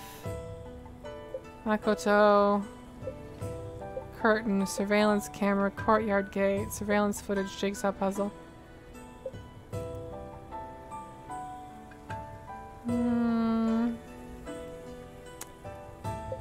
Somewhere there's got to be a thing that's like, oh yeah, and here's the stuff with Yukiko. Here's how she died.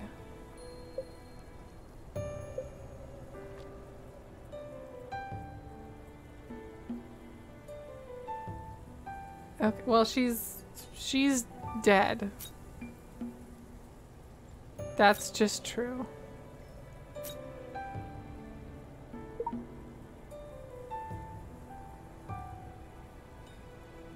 His family helps him clean up messes. Okay. Oh, wait, no, did he bully her? I'm just now remembering they did all that really weird, autism stuff. Did he, like, bully her to death? And that's why this guy saved the girl on the bridge? Because that's kind of what it felt like. It felt like that was why that was important to him. I don't know. You know, I'm sure they're going to explain it. I'm sure they'll spell it all out for us. Therefore, you took revenge. He is as mild and cool as ever, his eyes filled with a desire to read my mind. Having hesitated for a second, I couldn't summon the courage to tell him what I had known. Nothing special. I come out for some air. I turn and leave, feeling sad in my heart. Suddenly, my phone starts buzzing. It's from Gerald. I have expected the truth, but now only a heavy heart is left with me. Whether to uncover the truth turns out to be the most challenging choice in this case. Also, we don't know if Makoto's dead or not. He got stabbed, and it has been called a murder, but that happened before, and that person was definitely not dead. That happened twice before, actually, and neither of those people were dead. So, we'll see. The task reminder from Mind Realm catches my attention. Let me finish the dress up before checking the messages. Outfit for a performance rehearsal? A cool and fresh style is a fit. Yeah. Cool and pure. Cool, pure. They want us to have frozen Coke here, so let's do that. Nulled jeans. The handsomeness and youth of Absolute Zero. Okay, I mean, that seems...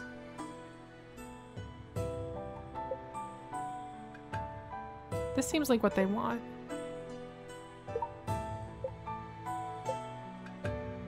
Whoa!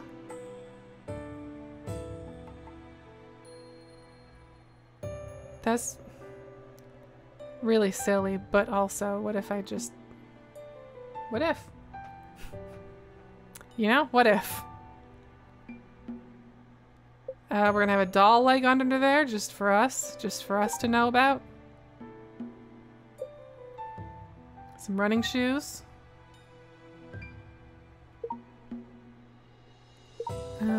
Like a fun hair clip. Meow Scout. That's pretty cute. I want that up front. I don't want that at the side. I want that like, yeah, I want that right there.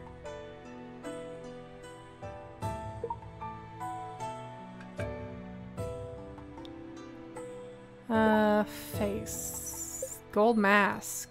No, that's I mean, that's a bit strong. So's that with the fucking shadow heart bangs. Yeah, video paint, that's exactly why I was like, oh, I'm just gonna leave this on because I want to see the ponytail moving around in the thing very badly. It's very important to me to see that.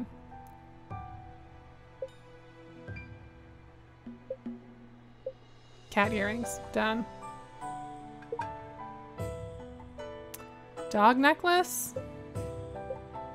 I guess dog, well, no, I'm not. I guess I'll leave that for now. Just some purple glittery gloves, just a little secret gloves. Some armbands that are clipped in to the outfit. That's really good, that's really helpful.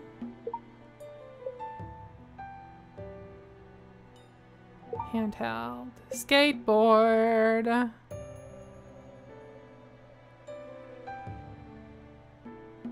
Special floating.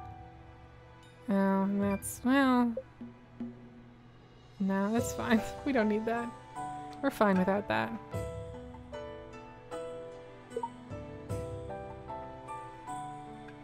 Okay.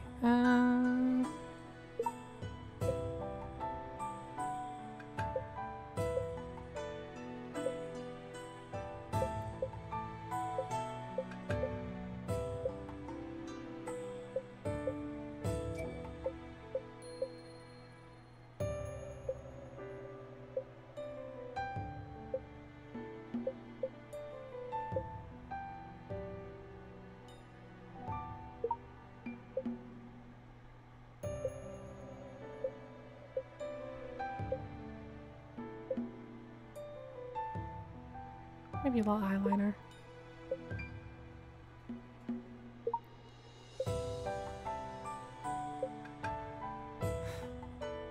Fucking Uzumaki eyes.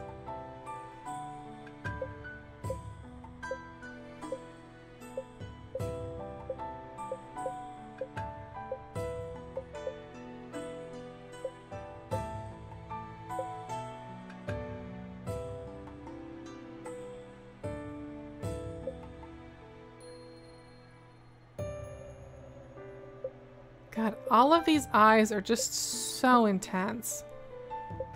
It's wild that just like normal ass eyes are somehow rare and strange. Also, I just realized this eyeliner has rhinestones, which is not really what I was going for.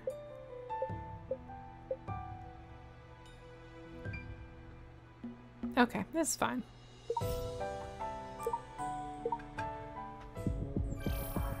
All right.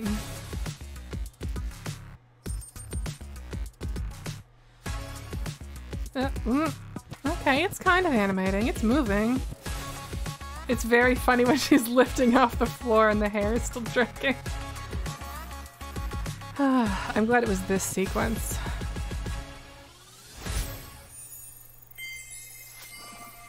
Heat wave. Who doesn't need a pair of jean shorts when the heat haze days of summer are roaring? A great question. Torn by head and heart. The final result shows that Ryosuke Miyano is the one behind it. As we thought. I must first compliment his excellent skill. If he had not committed a crime, I would have considered offering him a position in my company. You're not surprised by this result, are you? No. And you do not in fact have to hand it to him. You'll perfectly solve the case. I just removed the time limit from the system. The time limit? Whenever the camera captures him, his image will be automatically replaced by the woman in white. Huh? This evidence will help you catch him in his lie. How? Shouldn't we do the opposite? Okay. You're truthful as ever, too. Gerald is growing on me, but I still don't think he's as great as I think this game wants me to think he is. Now, the stage is yours. Now that the murderer is found out, I should have been determined. See, they said murderer, right? But I bet that guy's not dead. But everything is swinging between black and white, subjectivity and impersonality. We can't find out the truth, but it's hard to get into people's minds. Maybe trying to face this with a different point of view will help me grow. The point of view of someone in a sexy, pure outfit. Ding! A new task of the Mind Realm. A girls group outfit. Forget these. Let me complete the practice for sentiments. Let me think. How can I be light and shiny for a performance? Lively and gorgeous. Okay. Lively, gorgeous, girl group. Yeah, I can do better than that set. Probably. Twinkle of wings. Milky tea kitty. I don't think I've ever worn this on stream. I should wear this. It's very sparkly.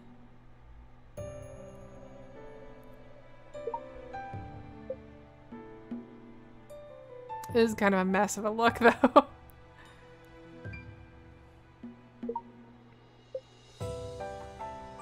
Starry bubbies?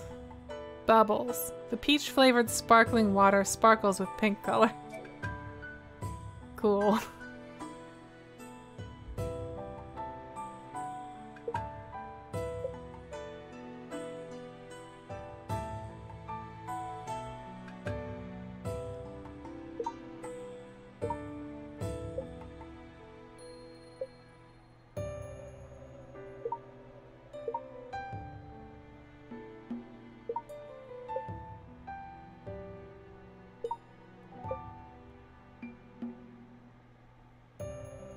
Okay.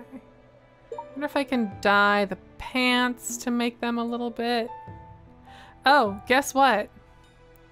They added a fucking unlock all button, y'all. And I love it so much. I don't have enough to do that here, but they finally added it, and it's so good. It makes it so much faster.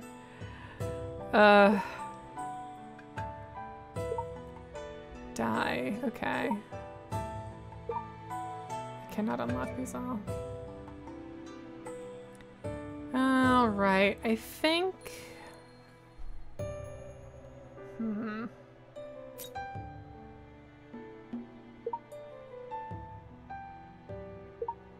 What if this is pink, or is that too much? Is that going to be like too matchy-matchy? Or what if that's... Well, I mean, I won't be able to get to black either way. Or no, I can, actually. Because I've extended it, I just haven't bought all of these. So I could do that.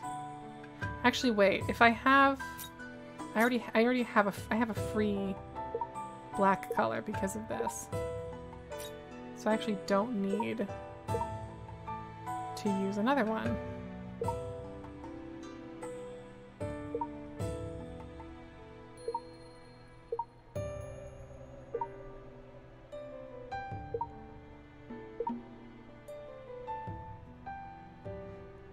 Somehow this is giving diaper. I'm not really, can't really put my finger on why. Something about it's not working for me though. It's like the lumpiness, I don't know. Maybe.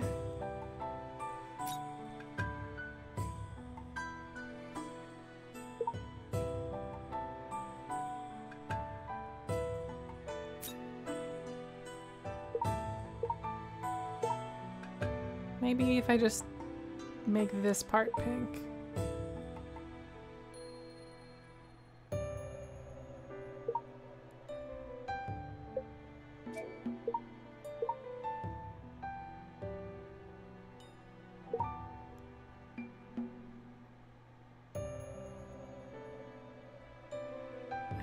then let's see. Shoes.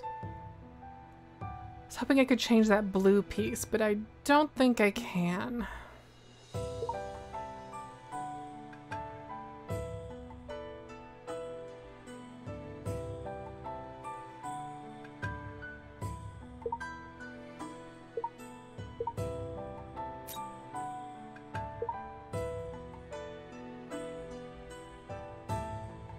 I would love to be able to move the camera down more to see these boots better. That'd be cool, wouldn't it? I think that works a little bit better.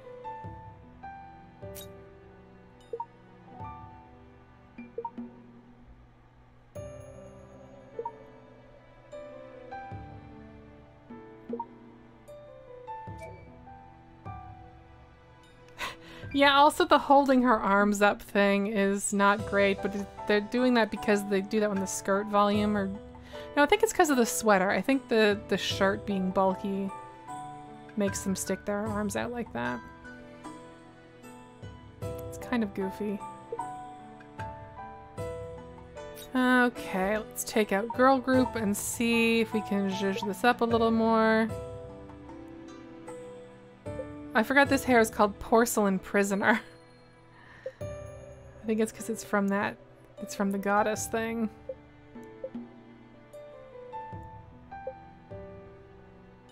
This hair's fine, but it's not like fun, you know?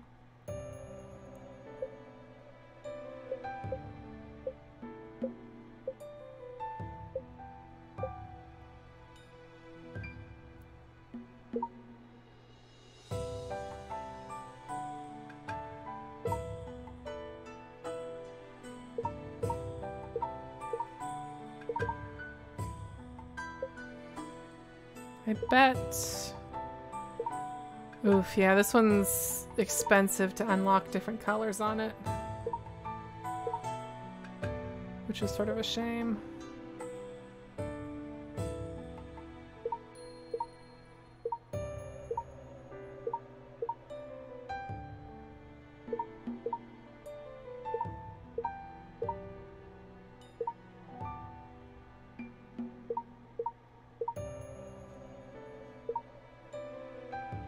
This kind of doesn't matter, but it is very easy to get a little bit hung up on it.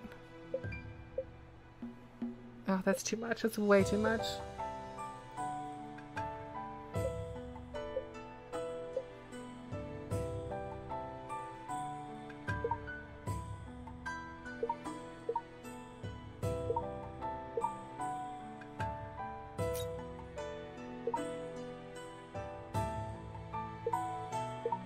Oh, I didn't know this one had a little bit of ombre to it.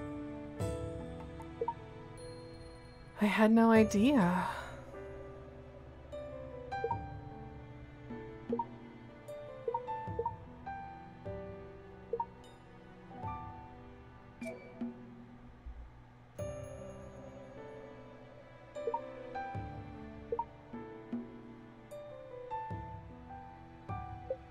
No.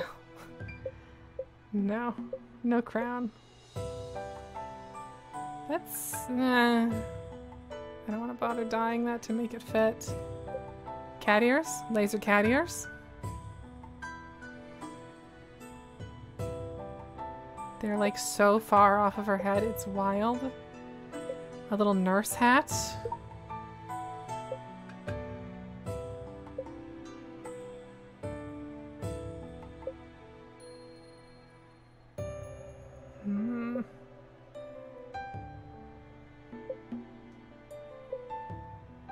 Accessorizing's tough.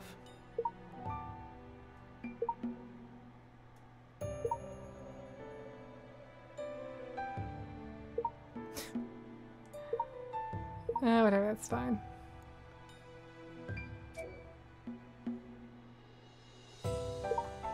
Face, no, pass. Earrings.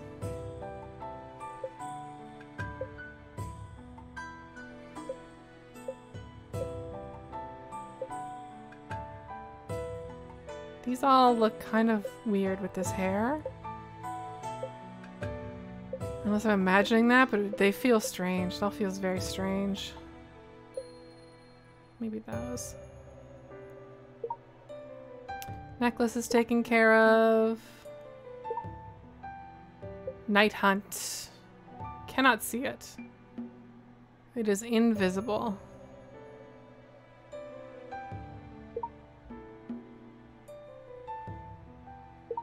Alright, I've got handheld covered.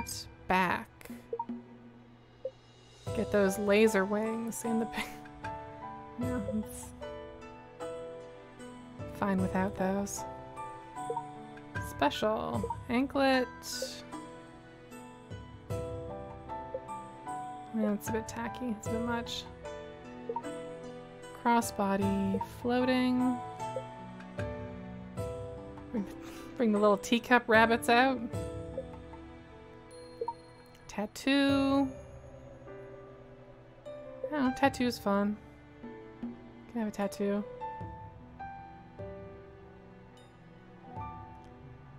Makeup. Lipstick. There we go.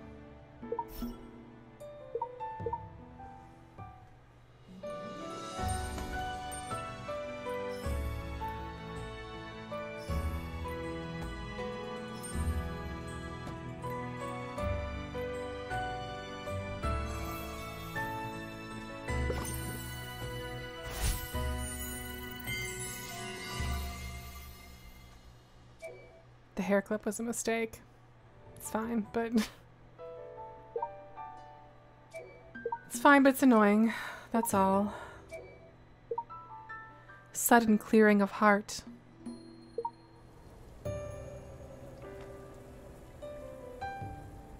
When I get back to the lounge, Sean has been waiting for me for quite a while. My black mood attracts his attention. What's the matter? Does something confuse you? The murder is out. Yosuke is the one behind it. He is Yukiko's boyfriend, and the pair of watches is their love token.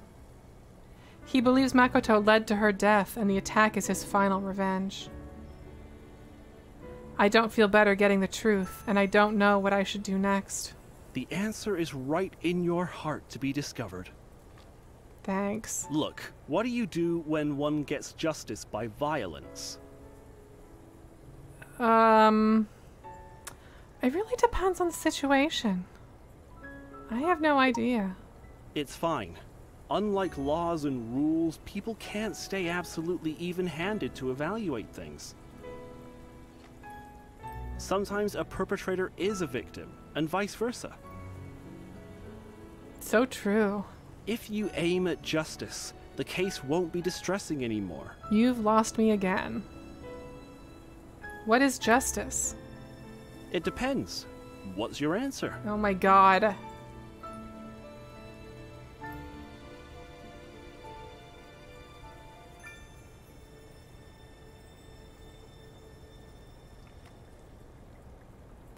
An absolute and pure truth without interference by other things.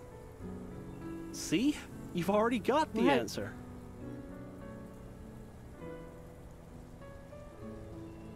Now I'm determined.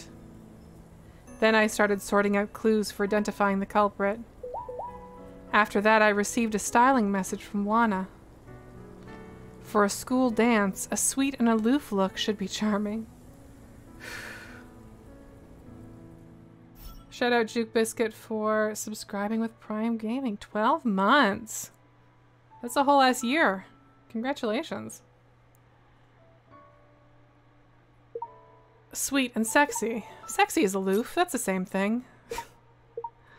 It's totally the same thing. I'm just gonna pull from a set here. Burgundy Panacea. I thought that said burgundy pancakes. Want some really fucking good makeup. Because that'll sell the look.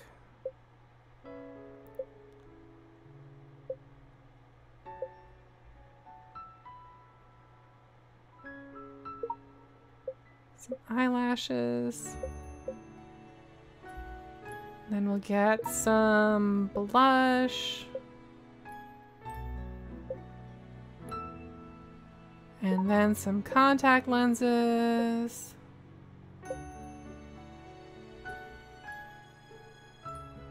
Why do these contact lenses make her look like Aubrey Plaza right now? What's that about?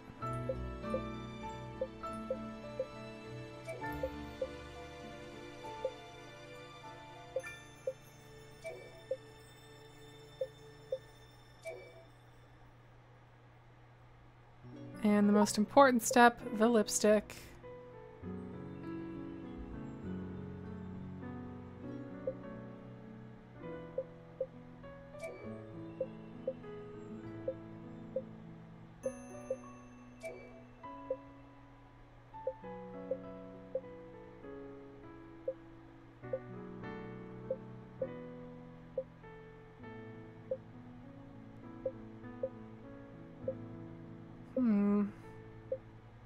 Oh, there we go. I was like, none of these are really hitting for me. Cherry Folk is a good pick. And maybe some kind of hat? Sweet and sexy? I don't know.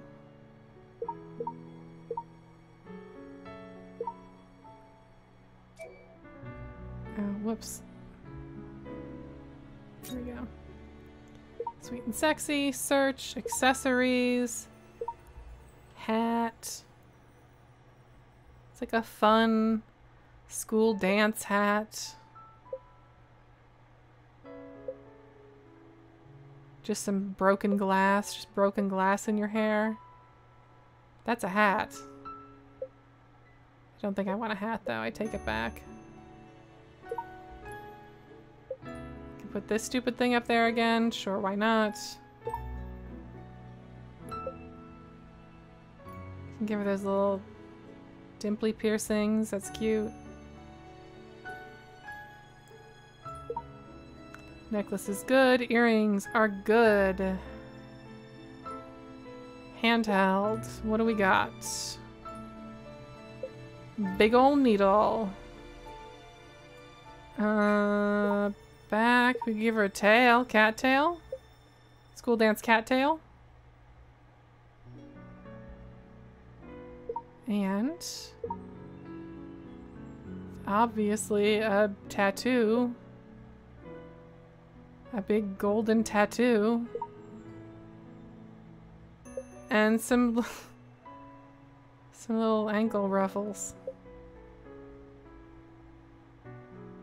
It's a bit much. Okay. I'll go with this. Quick deploy tied up Gerald.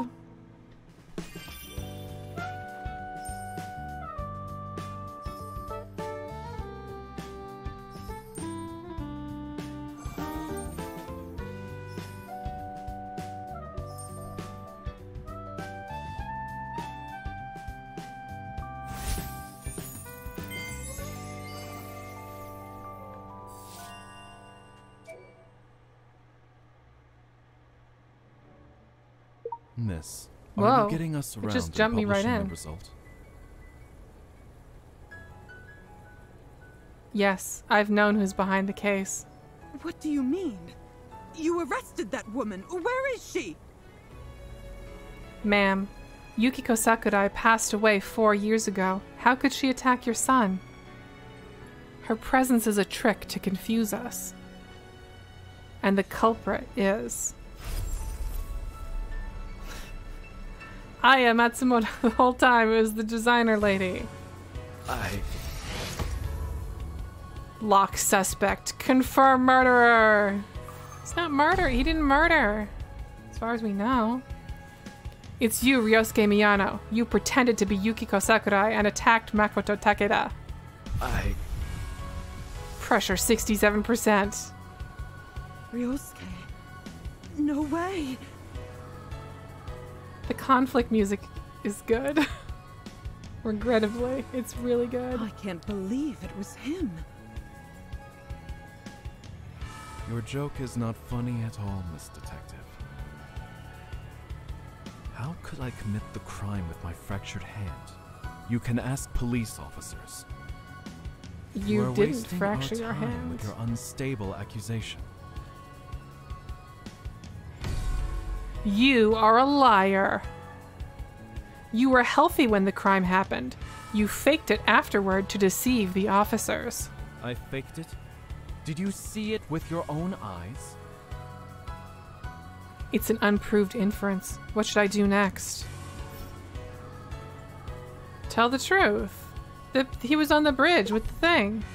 I didn't see it. It's my reasonable inference as a detective. Okay, well that's... a daydreamer. A detective, huh?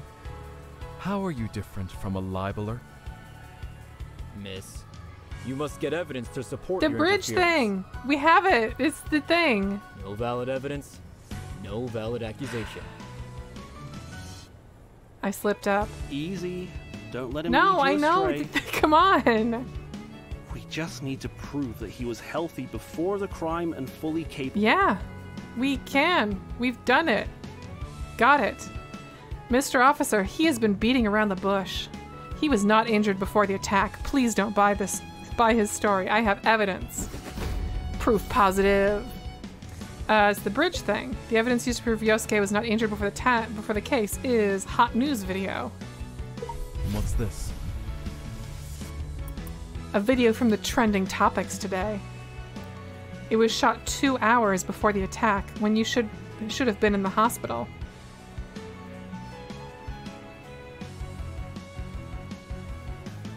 You, Ryosuke, saved the high school girl. With your injured right hand. It was you! Ryosuke, how dare you deceive me! I did exaggerate my condition, but I just wanted a few more days off. And that's why you're here now, to get a day off. Is that all your evidence? The fracture made your crime more perfect, and the main plot is to pretend to be Yukiko and attack Makoto. He is a male. Uh-huh. Yeah, as a software engineer, it was pretty easy. He's the butler here, so it was easy for him to enter an algorithm into the surveillance system, right? I forgot about the algorithm. As long as he went on with the plan, his portrait would turn into Yukiko during a specific period. That explains why no one ever saw Yukiko, and there's no evidence of anyone wearing a disguise. Miss Detective, if the killer never showed up, why does it have to be me? What? You can suspect me because I majored in software engineering. But you know so well about the system too. Then I shall accuse you of attacking Mr. Makoto. Okay, buddy. Of course I didn't, because... Why the fuck would I? First of all, I'm here to deal with their commission, and I knew nothing about them beforehand. It's not in my interest to hurt my clients. Second, both Miss Mieko and Sean can provide me with an alibi. Well, you know how to pick and choose. The fuck does that mean? Yes, she has been in the tea room from the beginning till the end.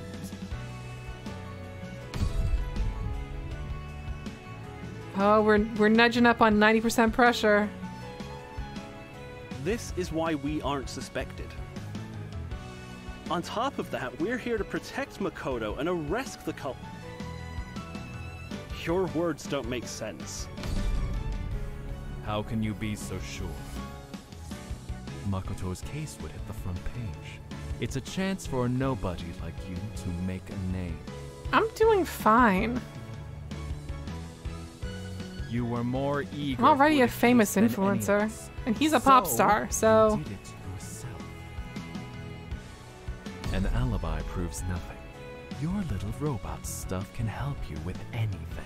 Your little robot stuff can help you with anything. It has a name? It's called thank you? Right. You've known about the jigsaw and made a plan on the sly. Ma'am, could you chill the fuck out and shut up for a little bit? You attacked my son in another's name to fulfill your desire. Ma'am, please calm down. It's not me. Ryosuke attacked your son. I can prove that. Prove positive objection. The evidence used to expose Ryosuke is... Ryosuke's testimony, jigsaw puzzle. What was his testimony? Ryosuke said his major was software development, but since he could not work under pressure, he was recommended by a friend to be a personal butler in Takeda's house. He needed to recuperate after breaking his arm. Ryosuke came back to Takeda's house to take leave. Didn't expect that Makoto was attacked at the same time. Ryosuke said he did not know Yukiko. When asked where he bought the watch, he said he could not remember. Okay. I don't think that's it. The surveillance camera at the entrance of Makoto's private courtyard is covered with dust. The memory card inside has been removed by the police. It may have captured the crime scene.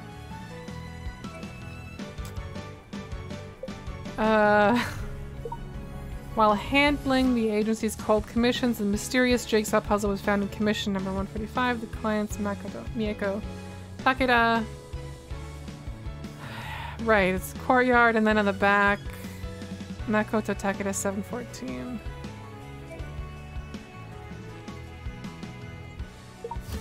No, it was not that. Okay. Okay, it's not the testimony. Alright, camera. 96%. Officer, please have the text verify and enter the key into the surveillance system. Please give me a second. Oh, right. Okay, no, this is bad, though. Because... it's going to, right now, be showing him as the ghost, right? But that's just going to prove that we can also make people look like ghosts on the tape. That was not a good plan. It was, in fact, a very bad plan.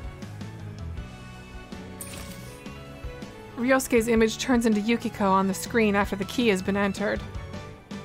That's funny. Ryosuke? What happened? Yukiko replaced his image during a specific period. The key helps remove the time limit. Okay, that's... There's gotta be a cleaner way to have done all this. Like, narratively, not like his idea was fine. The one in Yukiko's appearance is the one who attacked Makoto. But how do you explain the jigsaw? It was the first step of his plan. He left the jigsaw to attract the attention and cause the alarm of Mrs. Mieko and her son. Then he hacked the system and entered the algorithm. The jigsaw and the mysterious woman figure frightened them. The more scared they were, the more likely Makoto would be grounded. Being so brutal and unreasonable, Makoto would argue with his mom for it. Ryosuke knows him like a book. He knows where he would go and what he would do. He approached Makoto and attacked him while the algorithm was in effect. Then he pretended to be injured to avoid suspicion. Whoops, I accidentally clicked that. When the plot was about to unravel, he immediately tried to pin it on me. But a machine is not a person, and it can never lie. But this whole thing is about a machine lying, and how it did. Because he told it to, because he did an algorithm that made the machine lie. The system can prove you guilty. Will you admit your guilt now, Mr. Ryosuke? Your analysis, Miss Detective, is excellent. But everyone knows that I have no reason to hurt Mr. Makoto. I was wrong. No more sophistry, Ryosuke Miyano. If someone else wanted to fake it, he would fake it with a fictional what? Oh, he would fake it with a fictional character. Yukiko has a grudge against Makoto. Only you would take the risk and do it without hesitation. What's this? Why doesn't he have a line? Why didn't he say it? That's because... unfairness Yukiko encountered. The two are lovers? The two are lovers. You love her. She was your girlfriend. I've told you that I don't know any Yuki something. You may insist, but can you deny knowing her tragic story? Miss Detective, are you making this up so I can take the fall? You knew that Makoto had something to do with her death, and you pretended to be her to take revenge. You want to expose her story and get Makoto to repent of his mistakes. Even though she's gone, you still love her more than anything, even your life. Your watch can prove it. How could you know? It's pretty... I mean...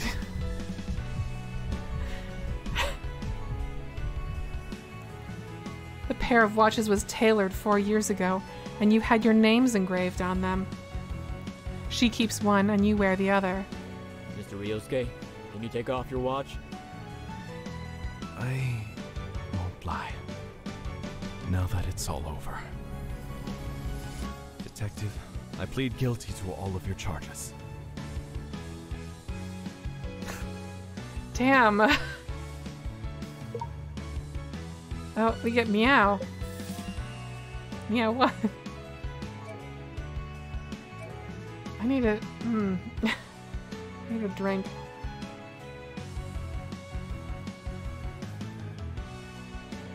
That was hard on the throat.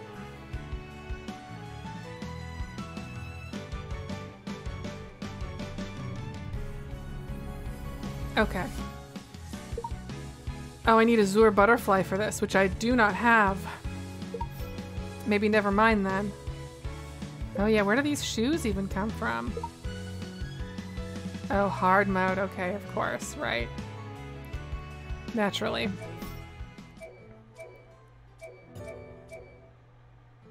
Okay. Let's see how Puppy's doing. Puppy's back. Congrats to the puppy. Preview. This will be the new set that I've unlocked.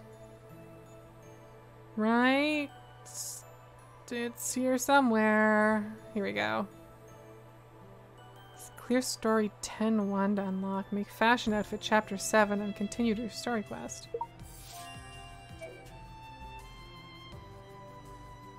Ooh.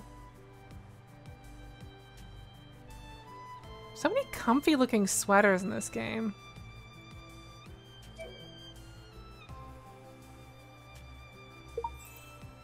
And we also have this now. Bubble Princess, modified sleeve, flying petal. That's fun.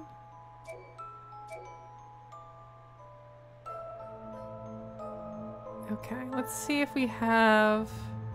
I wonder if we have enough juice to get one of these stories done. This is definitely my priority right now. Ugh, devastating. Not enough juice. That's a shame. Alright, well, I'm gonna do these little... I'll catch up on these hard mode ones. While I outro. I was so excited to start the stream that I did not introduce myself or anything today. So I'm Janine. At Bleeding Heart on Twitter. I don't really post there a lot now. Best way to be aware of when these streams happen is to follow us here on Twitch, even if you don't have a Prime sub to offer up. Just a normal follow is good. We also... I tend to post alerts for these on actual Twitter. Sorry, actual Twitter, like the podcast Twitter, not individual Twitter.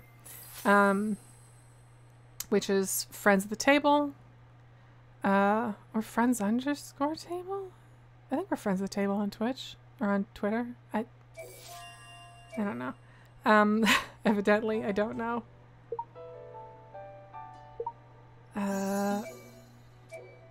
There's a new Palisade this week. We are in... I think we're officially... Oh, it is _table. Friends _table. Thank you, SnakeBit1995. The final result. We are moving deeper into the finale.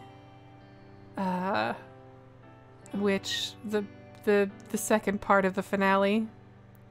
It's weird. We like kind of didn't do. I'm just realizing this now. It was very common for us for all to do sort of a holiday episode, and then like the season would get kind of shaken up.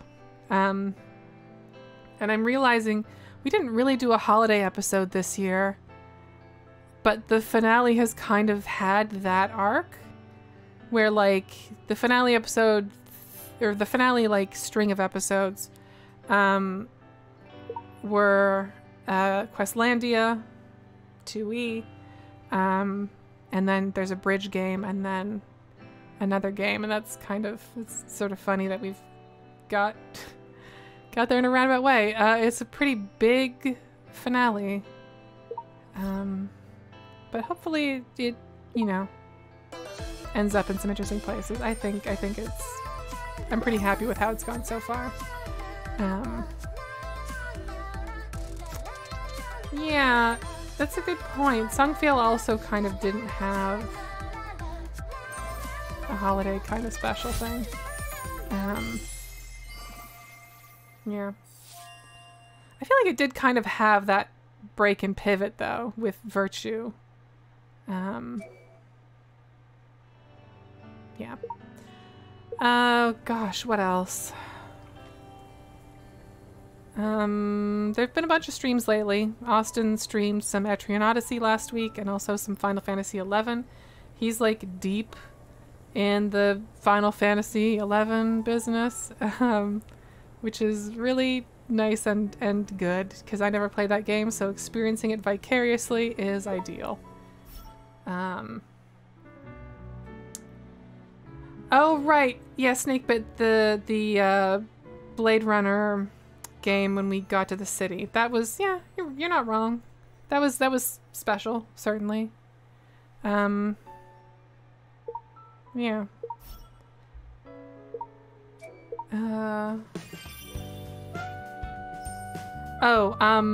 Media Club Plus, they, if you don't know, have been watching Hunter x Hunter and are, I think, just about to kick off the Chimera Ant arc stuff, which is, I'm told, really intense and interesting. So that's a good one. It's a good time to be aware of Media Club Plus. Here we go. Now I'm all caught up. Okay, let's get as many of these stupid shoes as possible. That's not nearly enough. And then we gotta get Heat Wave too? Ugh. Okay. I'm gonna let y'all go. I'm gonna give my throat a break because lots of reading out loud. I did make an effort to try and fix my house up, but I'll save that for next time. I hope y'all have a good evening. I hope y'all have a good weekend. I hope y'all are having a good month and you're ready for the next one to start. I hope nothing but good things for all y'all. So have a good night.